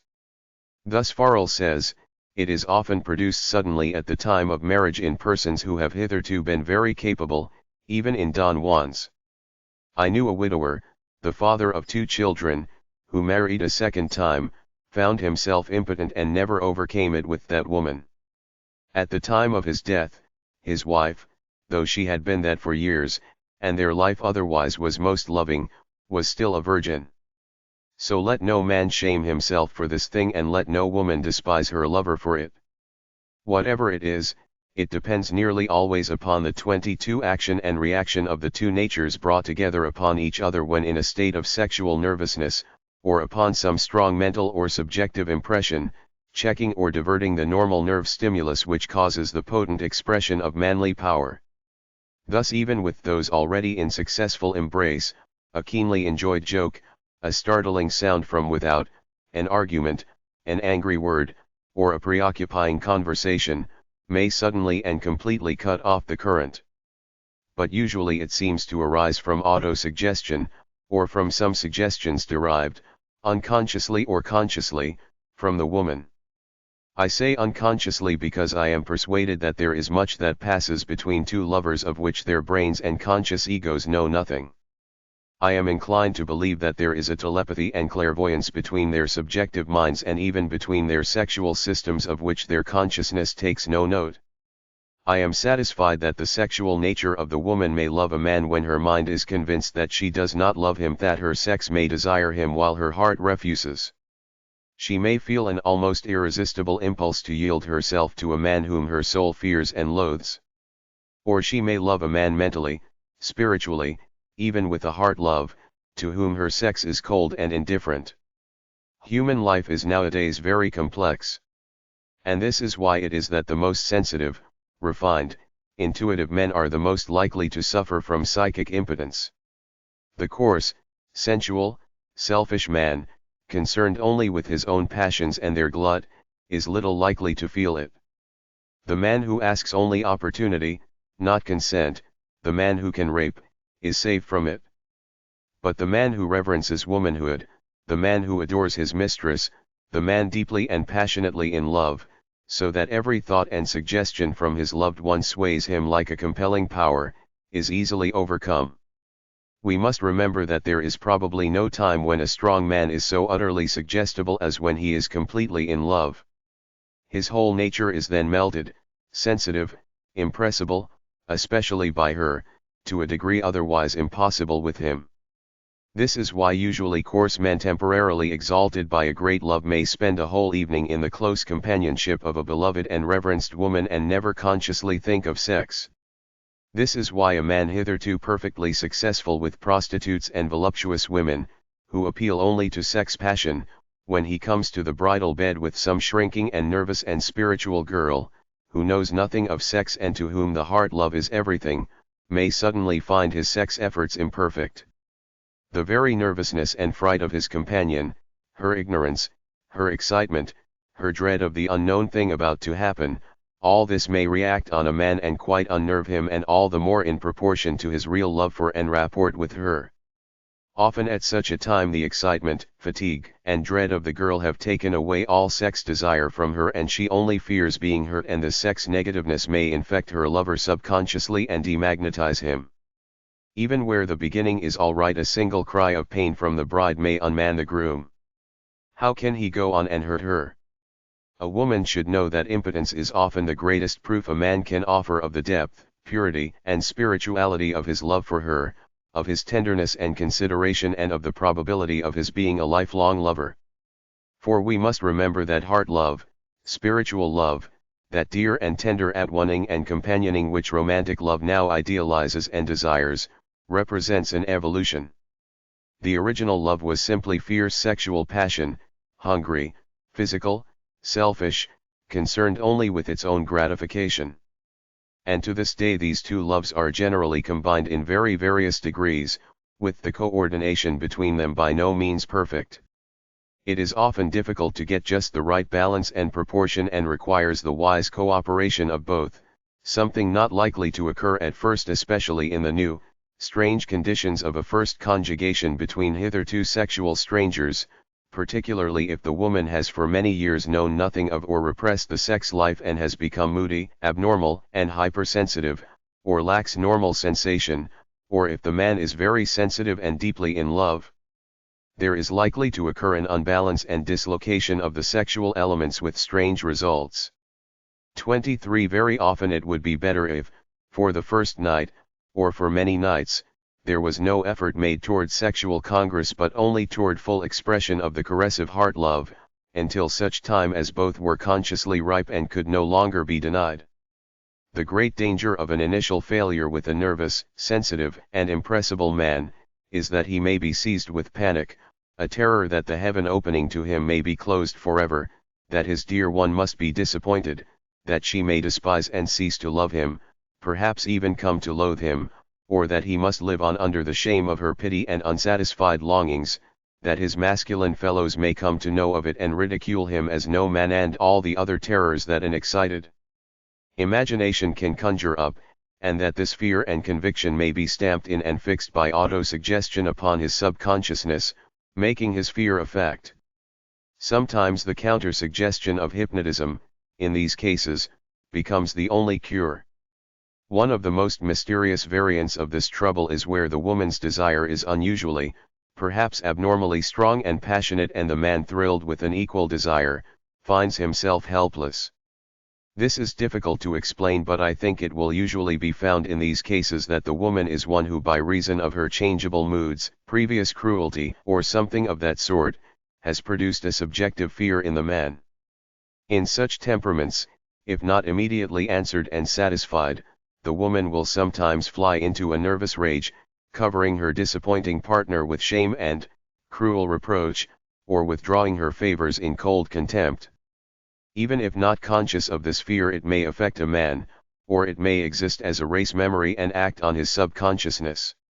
In some cases I think the sudden nymphomania of the woman causes disturbed nervous vibrations which upset the nervous balance of the man. But I admit there are some examples of this form, for which I have as yet no explanation. The consoling fact is that this form is usually very ephemeral and occasional only. Sometimes the heart love is so strong and motherly in a woman, that the man comes completely under its dominance, and though the two may have great happiness and even sensuous joy in each other's embraces, the local sex organs fail to become completely aroused. This is particularly likely to happen in a woman no longer young, who is near the turn of life and is quite normal. Now, as the causes of this thing are mostly psychic, so should the remedies be. Nourishing diet, especially of shellfish, milk, eggs, may assist. Running, horseback riding, and muscle beating over the lower spine, nates for hips, thighs, and abdomen, by way of a local tonic, with abundant sleep. But the chief need is to establish the right relation between the psychic natures of the lovers themselves. Especially does this depend upon the woman. If she is patient, tender, loving, considerate, if she can prove to him that she is so happy in his tenderness, his unity, his devotion, that the sex union is really a very secondary and comparatively unimportant matter with her, and she can wait any necessary time for its consummation without distress, especially if she daintily and wisely cultivates in herself a touch of the coquettish, sensuous, voluptuous, appealing subtly and luxuriously to his passions, and their stimulus, success is seldom long in coming. There is nothing that so arouses, supports, and sustains the normal sex passion in a man as for a strongly sexed woman to fill her aura toward him with a strong, steady, self-controlled appeal, tender, loving, admiring, yet deliciously sensuous and aesthetically voluptuous, pure, yet deep, warm, alluring. To most men this is an instant and permanent cure. The lover is lifted as a strong swimmer is by some deep and briny tide and floats deliciously at ease, bathed in bliss and in the consciousness of perfect power. But a nervous, hysterical, moody woman, now frantic, now frigid, often plays strange pranks with the sex power of a susceptible man. And the man must, whatever happens, maintain his four nates or buttocks. 24 Courage, self-respect, and faith in his own manhood, and love and work wisely until the tide comes in. More and more as man becomes less dominating, less simply carnal, more sensitive, refined and at one with the woman he loves, will power to initiate, direct and sustain his sex life and love expression, to make, mar or mold him emotionally, be hers. And woman should be very glad that this is so. The love life should be hers. This power is her opportunity, her shield, her glory, and the evidence of the greatness of her soul is in the wisdom of her use of it. And just as this spot is the most vulnerable in a man's whole life, the place where he can be most deeply and incurably wounded, even so is the depth and eternal quality of his gratitude to the woman who continues to love him despite his weakness and assists him back to pride and power. I remember one beautiful instance of this that came to my knowledge. A handsome and brilliant young man, weakened in this way, attracted the sympathy of a woman who devotedly called out, cultivated and restored his power. And though she was very plain, a woman of many faults, unpopular and many years his senior, he adhered to her ever afterward with a faithfulness and gratitude that nothing could match. He no doubt felt that she had done more than save his life, as she had made it worth while to live. 17. Kuratsa the Beautiful. When the full magnetic rapport of Kuratsa has been realized, in which the two souls and bodies seem as one, supported and floating on some divine stream in paradise, all sense of restraint and difficulty gone and succeeded by a heavenly ease, power, exaltation, pure and perfect bliss, diffused throughout the entire being, it is then that the eyes and faces shine as though transfigured, every tone becomes music, every emotion poetry. And this normally continues for a long time, perhaps hours, gently subsiding, finally, into a sweet, contented lassitude and childlike slumber. But even to the last moment of consciousness there is a most clinging and tender affectionateness and desire to be close to the loved one, gratitude for the gift of such joy, nothing of that indifference or revulsion usually concluding the orgasmal embraces. And this continues after parting, even for days, so that one walks in a heavenly dream, and where the embrace is often repeated, tends to become a fixed and continuous habit, resulting in the most ideal love, if the parting is permanent, remaining in the memory for years, causing ever a gentle and tender reminiscence to pervade the thought of the loved one. It is because of this that Kuratsa, though a sex act, so wonderfully increases and makes enduring the heart love. It is the embrace of the angels, sex sublimed by soul. And because of all this it excels all other forces or influences as a beautifier. The faces of those who practice it tend to become exceedingly beautiful, on the spiritual plane especially, that is to say, it is the beauty of expression that is developed, rather than that of feature, though the features surely but more slowly follow, a serene, sweet light in the eye, a delicacy and refinement of line, a radiance and play of feature, a glad timbre in the voice, that vibrates an inexpressible magnetism and makes even the plainest personality fascinating.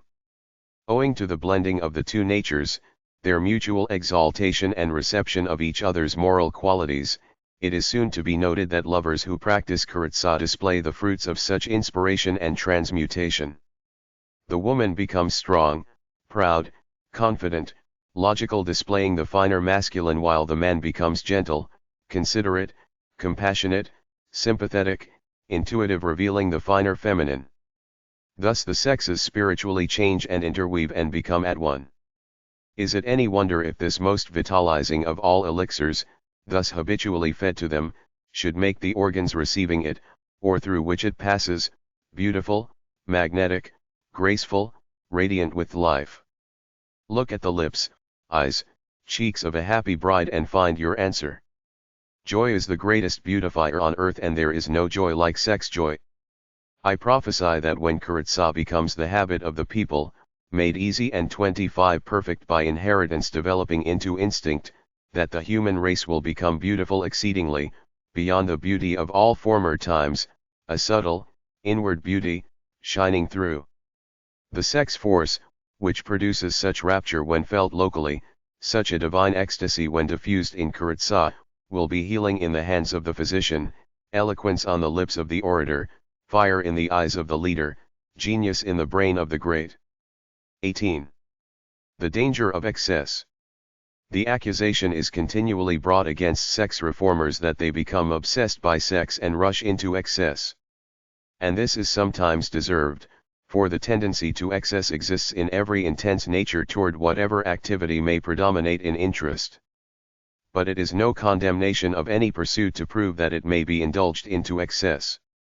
Its merit or demerit must be shown quite aside from the behavior of its advocates. For excess manifests itself everywhere. Nothing can be imagined more innocent than useful labor, intellectual study, or the desire for safety, yet every day we observe men ruined by overwork, blind or neurasthenic from overstudy, or cowardly or weak from excess of caution. Most of the accusers of excess in sex are religious, yet excess in religion, leading to bigotry, fanaticism, religious insanity, is among the very commonest forms of abnormality. To seek physical perfection is certainly most praiseworthy, yet few athletes escape an overstrain in training or competition that damages or kills. It is common to praise love in opposition to sex, but love, so far as it exists apart from sexual expression, is peculiarly prone to excessive manifestation. Maternal love is perhaps the typical and purest form, yet in almost every mother we see her love become overindulgent, partial, and blindly unjust.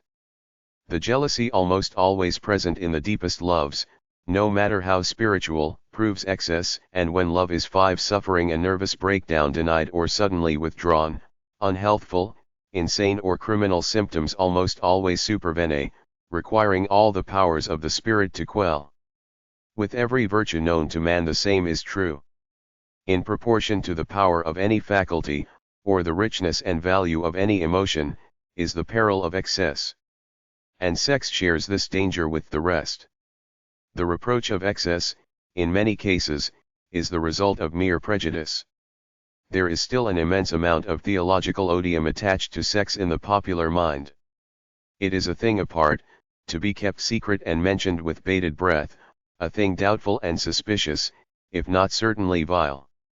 To those who think thus, all frank interest in and attention to sex is excessive. And there is another large class who have themselves only abnormal interest in sex, knowing it only from experience of lust. To them all interest in sex borders on debauch. A man who studies sex, or writes on sex, is sure to be denounced by such people as obsessed by sex, yet there is no more reason why a sexologist should not devote himself to the study and elucidation of sexual phenomena, than there is why an astronomer should not study stars or a geologist rocks. But as sex is interwoven with our deepest feelings, the fountainhead of some of our strongest emotions, it is certainly liable to excess, and far be it from me to deny this. There is a very real peril that those who are very loving and strongly sexed may give too much of themselves to the absorbing concerns of passion. A due proportion and balance is necessary in everything. It is perfectly true that the wine of sex may sometimes go to the head and lead to a preoccupation with sex bordering on satyriasis or nymphomania, just as any other passion may become an emotional intoxication. Love and sex are subject to the universal laws of excess and satiation. Love and the thrill of sex are delightful feelings, and we strive to hold them and intensify. This is natural and right within reason, but if continued too long, the inevitable result is that the nerves become powerless to appreciate or respond. We may drain the reserves of the other faculties by diverting them all to sex, may thus indirectly weaken and atrophy them, and finally may end by devitalizing love and sex themselves. And lovers are prone to 26 spend time and money lavishly on their delight and may thus waste. Loss of sleep is a common source of love waste too little considered. And in the man there are often the crude losses of the orgasm. There may be a feverish state of the system developed in which appetite and digestion are impaired and application or effective work become impossible, or an abnormal loneliness, destroying appreciation of or contentment with the usual joys of life. Uxoriousness 6 or slavish devotion and idolatrous admiration, may cause one partner to abdicate vindication of selfhood and spoil the beloved. Those who are weak or moderately developed in sex may be less in danger. Nevertheless, it is to be remembered that the weak person may be overdone by an amount of expression that would be nothing to a stronger one. Excess is an individual matter which each should observe from the center of his own personality. Those who practice kuritsa are less liable to excess, because spared the waste of the orgasm and because in them the emotion is sublimated and diffused, including soul, body and mind, the entire selfhood, yet they also may overdo. Excess here is more apt to manifest itself in the form of exhaustion from loss of sleep, or from too prolonged stress of tender emotion, or perhaps merely in the form of diverting too much time from other interests, rightfully precedent. There are cases too, not well understood as yet, in which one party exhausts or demagnetizes the other, perhaps acts consciously or unconsciously as a vampire, or in which both mutually exhaust each other. Such symptoms are sometimes observed by two people merely in each other's presence, with no reference to sex and are not necessarily coincident with any excess but belong rather to the department of maladjustments and misfits, yet may unfortunately coexist with a good deal of the finest mutual love. It is possible to embrace too frequently in kuritsa, or maintain the embraces too long. Only 6 foolish fondness for, or excessive submissiveness to, one's wife experience can determine what is moderation and what excess. Those who do not use kuritsa are vastly more liable to excess, and this usually from too frequent and intense orgasms, too frequent pregnancies, or too coarse, cynical, and invasive an attitude.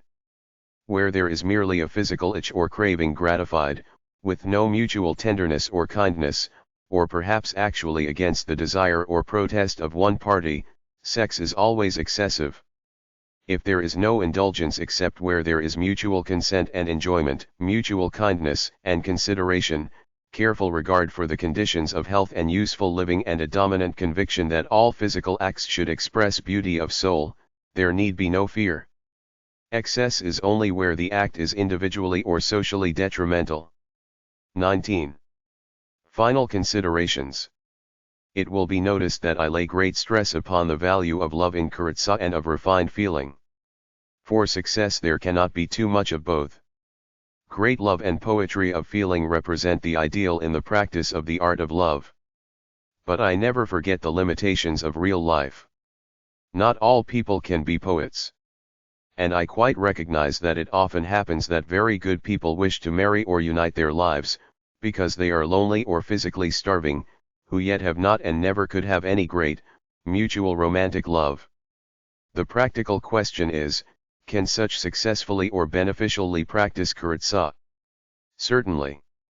The mere skeleton or essential framework of kuritsa is this, that the parties be honest and kind toward each other, sexually healthy, the woman willing, the man potent, mutually at peace in their consciences about the matter and united in their desire that there shall be no orgasm on the man's part.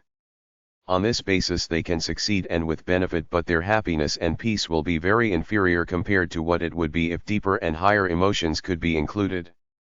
But when two pure and trustful friends once begin a relation of this kind, it seldom fails to go on to more beautiful attainments. Kuritsa seems to create inevitably a tendency to caress and be tender. It is a sort of natural marriage ceremony, which marries more and more with every repetition. 27. In relation to kuritsa, the question of the orgasm continually arises. The early writers on male continence, I believe, all argued that the seminal secretion resembled that of the tears, was normally secreted and reabsorbed and need never be discharged, except for procreation. Other physiologists, of a later date, declared that the semen, once secreted, could never be reabsorbed and must find discharge, thus denying those who have contended that reabsorbed semen was what gave the illusion, the thrill, the virile feeling, the strongly sexed man knows. It is now believed that this inspiring elixir comes from the ductless glands. It is very well to have a healthy skepticism about science as about theology. The theories and assertions of science too often crumble and fade before our very eyes. What we know from experience and observation in practice is a safer guide.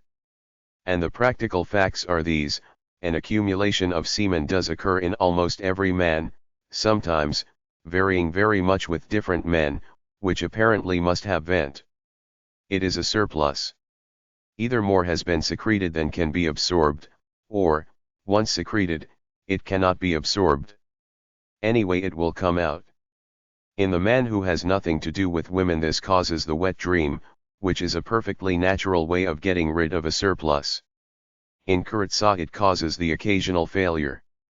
At least it is one cause. For no matter how expert the Kuratsa artist, the occasional failure to restrain the orgasm must be counted on.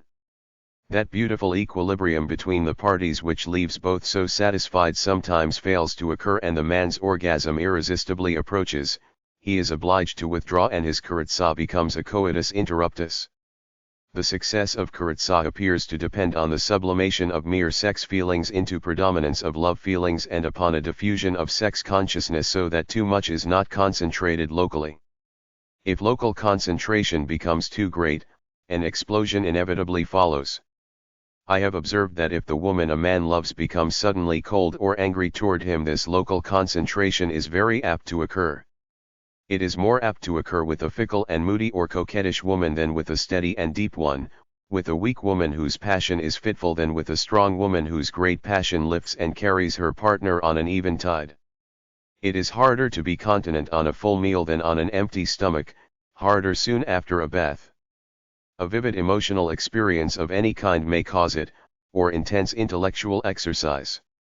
The approach of a change in the weather, if sharp and marked, especially a cold snap, may bring it about. It is all right and not to be worried over. Coitus interruptus used to be considered very bad for the man, but the modern view is that it is harmless but may affect the woman nervously by leaving her unsatisfied. But this does not apply to the well-trained Kuratsa couple because, first, the woman has the relation so frequently and so satisfyingly that she can well afford an occasional lapse, and, secondly, she knows that in a few hours, perhaps in a single hour, she may have it again, usually rather better than ordinarily, therefore has no excuse for nervousness. Just as the man must always be kind to the woman and stop the relation at any moment if she grows weary, or for any other reason wishes it, so the woman must be kind to him, cheerful, sweet and patient if he sometimes fails, and by this calling up of her affectional nature effectually cures the morbid self-pity which might make her nervously ill. Most men feel that they must have the orgasm at certain intervals, and there are scientists who have claimed to have discovered a sexual rhythm or periodicity in man which would seem to support this. But this sexual cycle in man appears to occur from once in 4 days to once a month, according to the individual.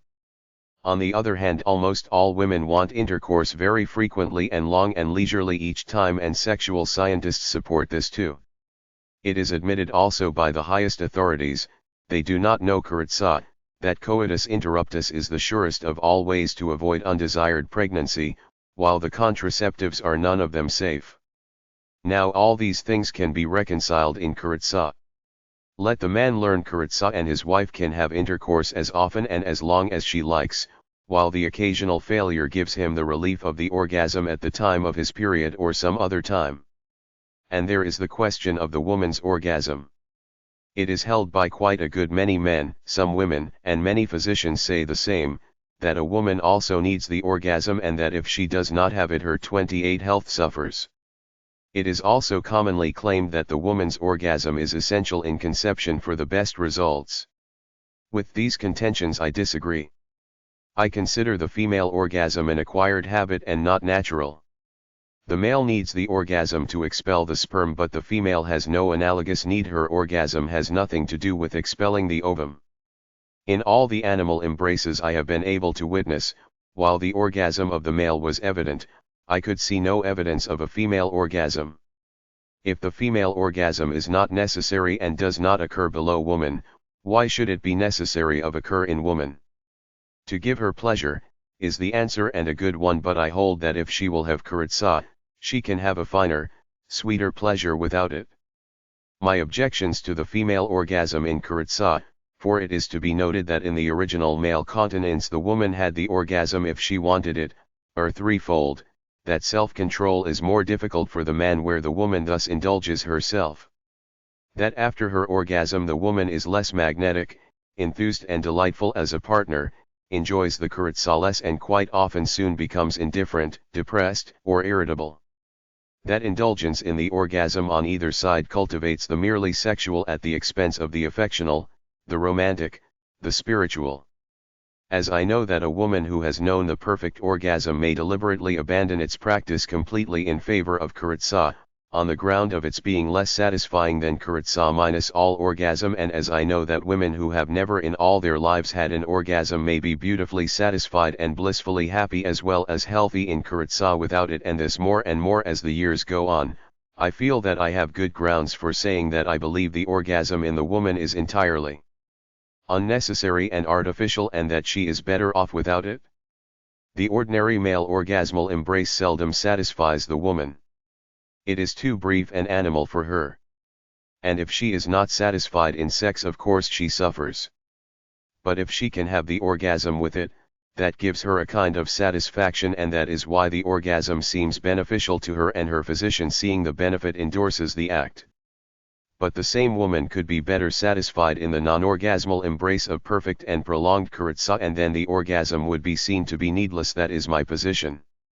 My objections to the female orgasm in conception are as follows: when a woman has an orgasm she has a discharge of vital force and is left demagnetized, as a man is after an orgasm. I believe she demagnetizes the germ in so doing, and that in this state it is less fit for impregnation than if there had been no orgasm, but this may be mere theory. I believe, too, that the ideal way in the procreative embrace is for the man to waive all attempt at pleasure or to prolong the embrace, but to have his orgasm as quickly and forcefully as possible, directing all his magnetism into the seed and drawing nothing of her vital force from the woman but leaving it all for the child, and then to come immediately away and entirely withdraw from the room. The woman to have no orgasm and to remain after the act quiet and recumbent for an hour or more. This also is theory, but at least I can say that where my advice was asked and followed pregnancy occurred, where before was sterility. And this I know, that a woman can conceive without herself having an orgasm. There is every probability, I would say, considering the sexual lives of the average, that the majority of women conceive without it. I believe she conceives more easily and surely without it, for it is reasonable to infer that the spasmodic motions and abdominal contractions of the orgasm would tend to expel the sperm and then leave the parts negative and flaccid, instead of avid and receptive. 29. I know that a woman can have conception without having an orgasm, have a normal pregnancy and easy parturition, give birth to a perfect child, destined to grow up beautiful and healthy in body and a genius in mind. What more or better can any mother do? There remains the further question of kuritsa in pregnancy. I feel sure the woman is better off in pregnancy without the usual orgasmal intercourse. It is liable on the man's part to be too violent and to cause her injury. And for the woman herself to have an orgasm might certainly bring a miscarriage. But on the other hand, I believe in occasional very gentle and quiet and tender kuritsa, the man being careful of his weight, is most beneficial to the pregnant woman and even to the unborn babe, which is thus bathed in the magnetic aura and enfolded in the love of both its parents. The woman feels it a very great comfort to have her husband's love embrace at such a time, and often peculiarly longs for it. I have never seen or heard of any bad results from it, and I recommend its considerate use.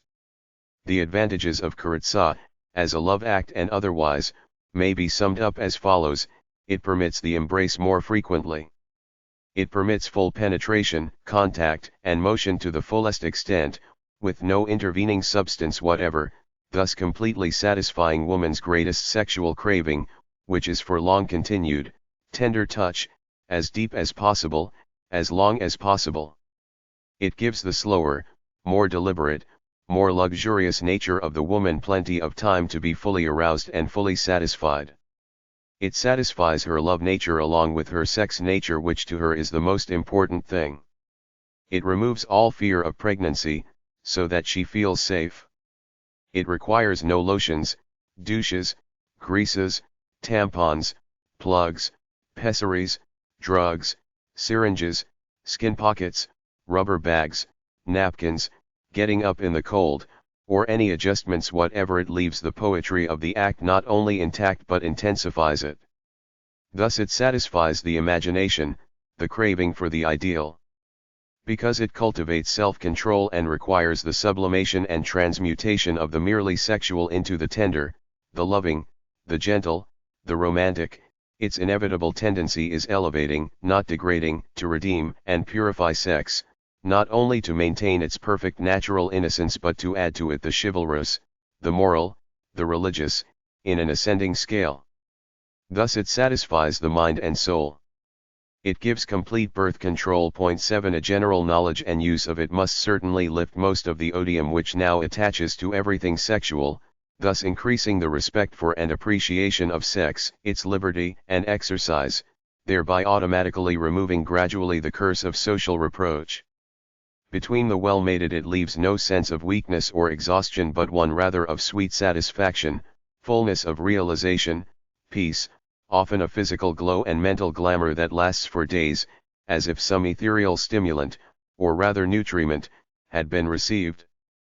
As this satisfaction is always normally combined with a grateful affectionateness and tender yearning toward the partner, it maintains, increases and makes habitual the union. Where properly and successfully performed between the well-mated it gives the most absolute and perfect satisfaction without the orgasm.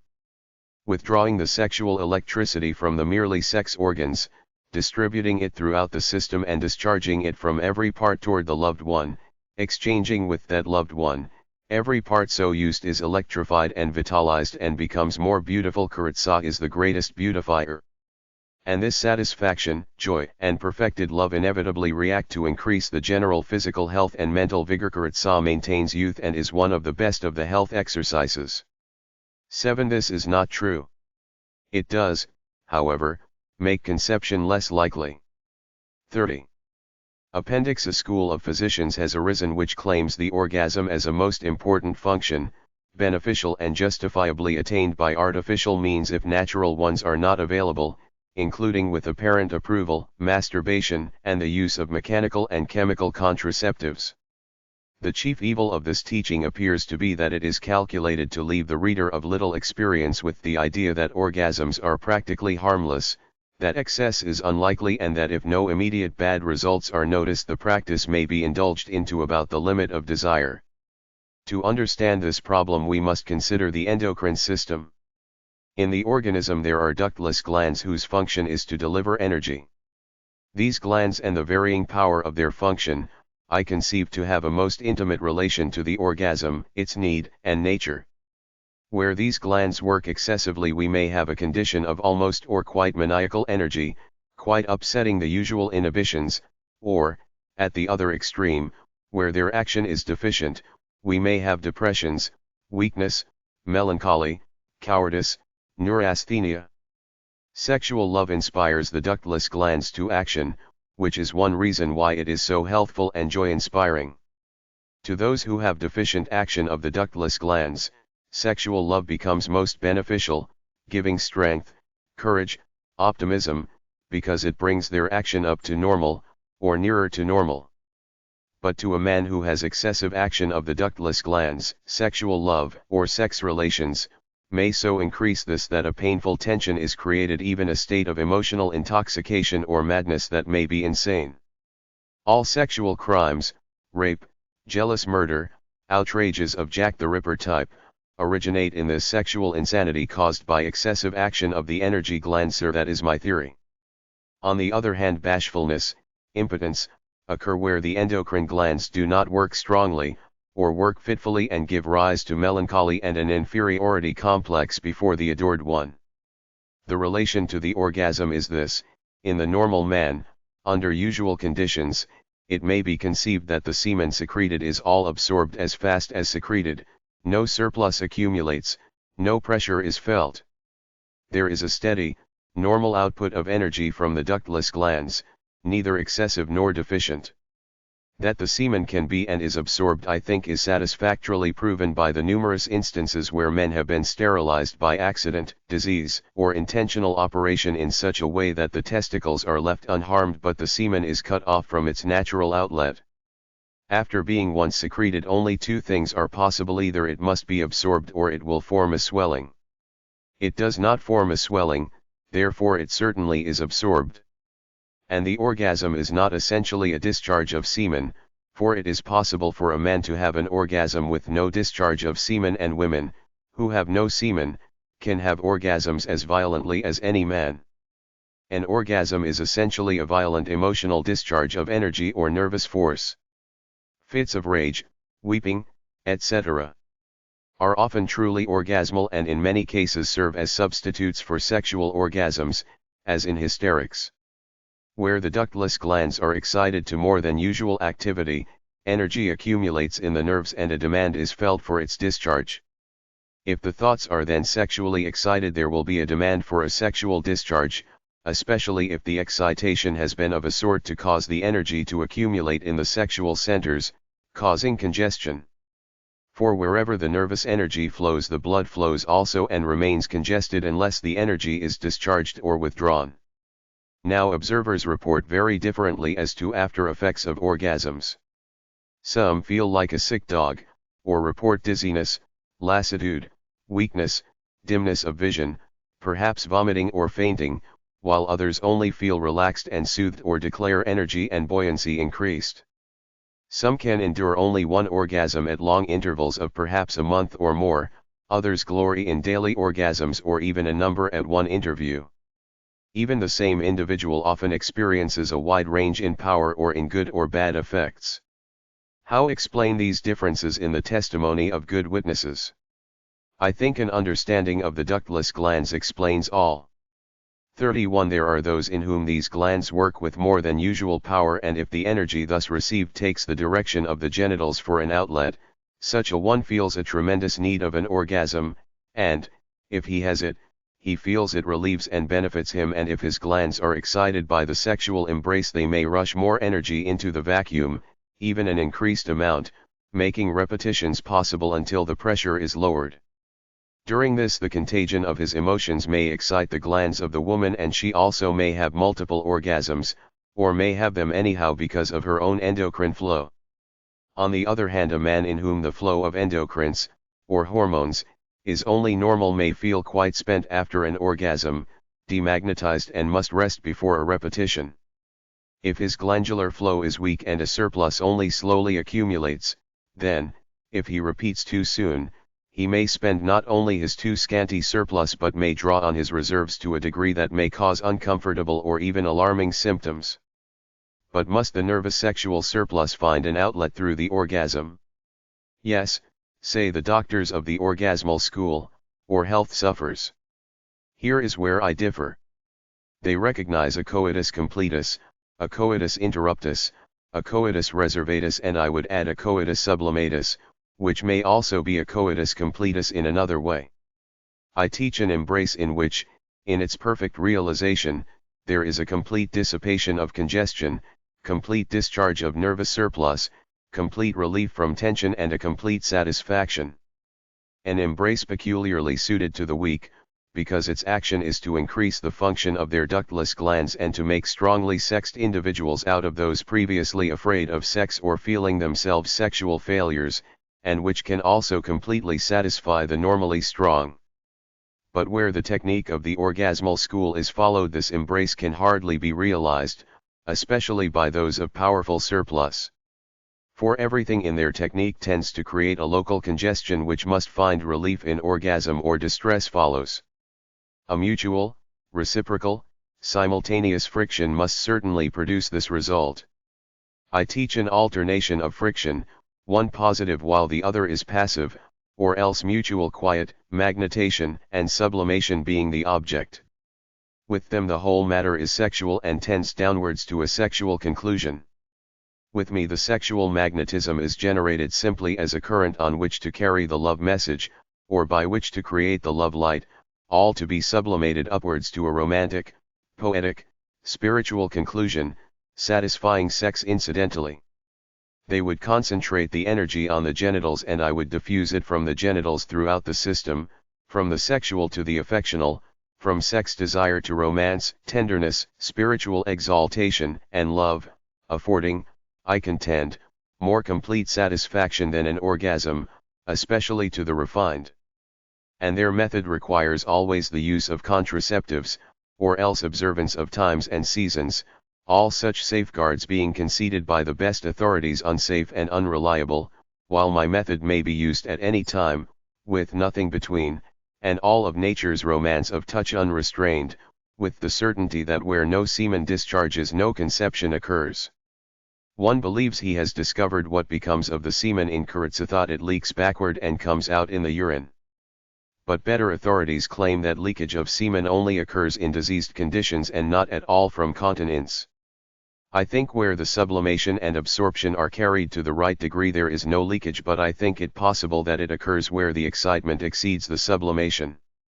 I am willing to concede that where the intercourse is of such a nature as to cause a congestion that is not sublimated, or where sexual congestion occurs and sublimation and magnetation are not available, the orgasm may have a necessary place.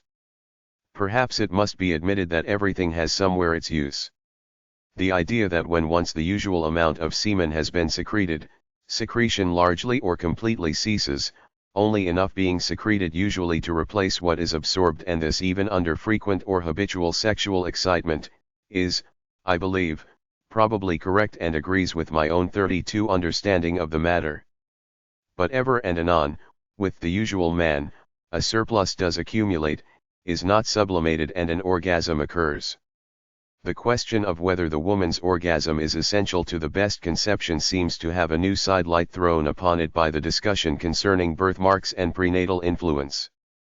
If, as most modern physicians seem to agree, there is no truth in the old theory of prenatal influence, if the germplasm is something separate, of which the individual sex partner is only a carrier, as a postman carries a letter but with the message within which he has nothing to do, then it would appear that the woman's orgasm or non-orgasm has as little influence as any other prenatal factor.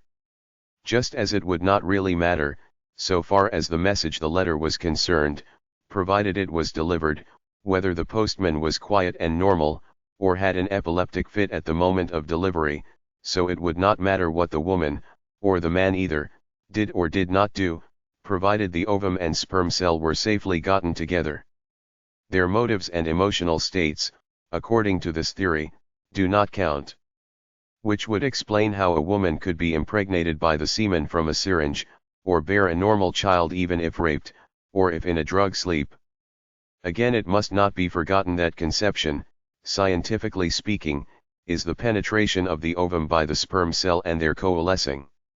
This rarely, if ever, occurs at the moment when the carriers are having their orgasm, but sometime after, often hours or even days after, at the moment when the sperm cell reaches the waiting egg. How can the previous orgasm have any effect then to devitalize him? The idea that a child begotten where the mother has an orgasm would be more passionate or robust than where the mother has none may have a core of truth. A robust woman would, all other things being equal, be more likely to have an orgasm than a more mental type. This robustness, or lack of it, would likely be an inheritable character transmittable to the child as a trait of the strain. In other words, the orgasm would be a symptom of the mother's robustness, which the child would be likely to inherit, but would be in no sense a cause of that robustness or its inheritance. If the sperm cell could get to the ovum of that woman, no matter how quiet she might be, the result would be just the same as if she had the most intense orgasm, unless indeed the magnetic state of the parents could have an effect to vitalize or demagnetize the germs, which is also something the septical modem physician rejects. Also, her orgasm, in many cases, would be a symptom of her being in heat, ripe for impregnation, but no matter how ripe she might be, if she were slow, the man fast, she could easily be impregnated without her own orgasm, with exactly the same results to her child. which accounts for the well-attested fact that many women have been impregnated by the mere spattering of semen within the lips of the vulva. Finally, as to whether she did or did not get the orgasm would depend upon how much she was excited, not upon her procreative power at the time, as it is certain that a sterile woman may have intense orgasms. To get the sperm cell of a healthy male to the ovum of a healthy female is the one important matter in conception, and how it is done, provided it is effectually done, seems of minor importance, perhaps of no importance at all. To sum up, the orgasmal school is honest but mistaken. Its fault is that it is a doctrine of the strong, only for the strong. Just as a wealthy man may spend money recklessly for a while and still not be poor, so a man rich in thyroxine and adrenaline may spend recklessly in orgasms for a while and not seem any the worse. And the method, taught by the orgasmal school, is such that it creates a demand, by congestion, for the orgasm, which must then occur or bad results follow. But for a weak man to follow their advice is very dangerous and courts a nervous breakdown, while my method builds him up. That orgasms are weakening is easily proven. Just as the way to get real facts about alcohol is to consult life insurance companies, so to get facts about the orgasm go to the stock breeder. Business has no sentiment or prejudice. Every stock breeder will tell you that to permit a bull or stallion to serve too many or too often is to devitalize him.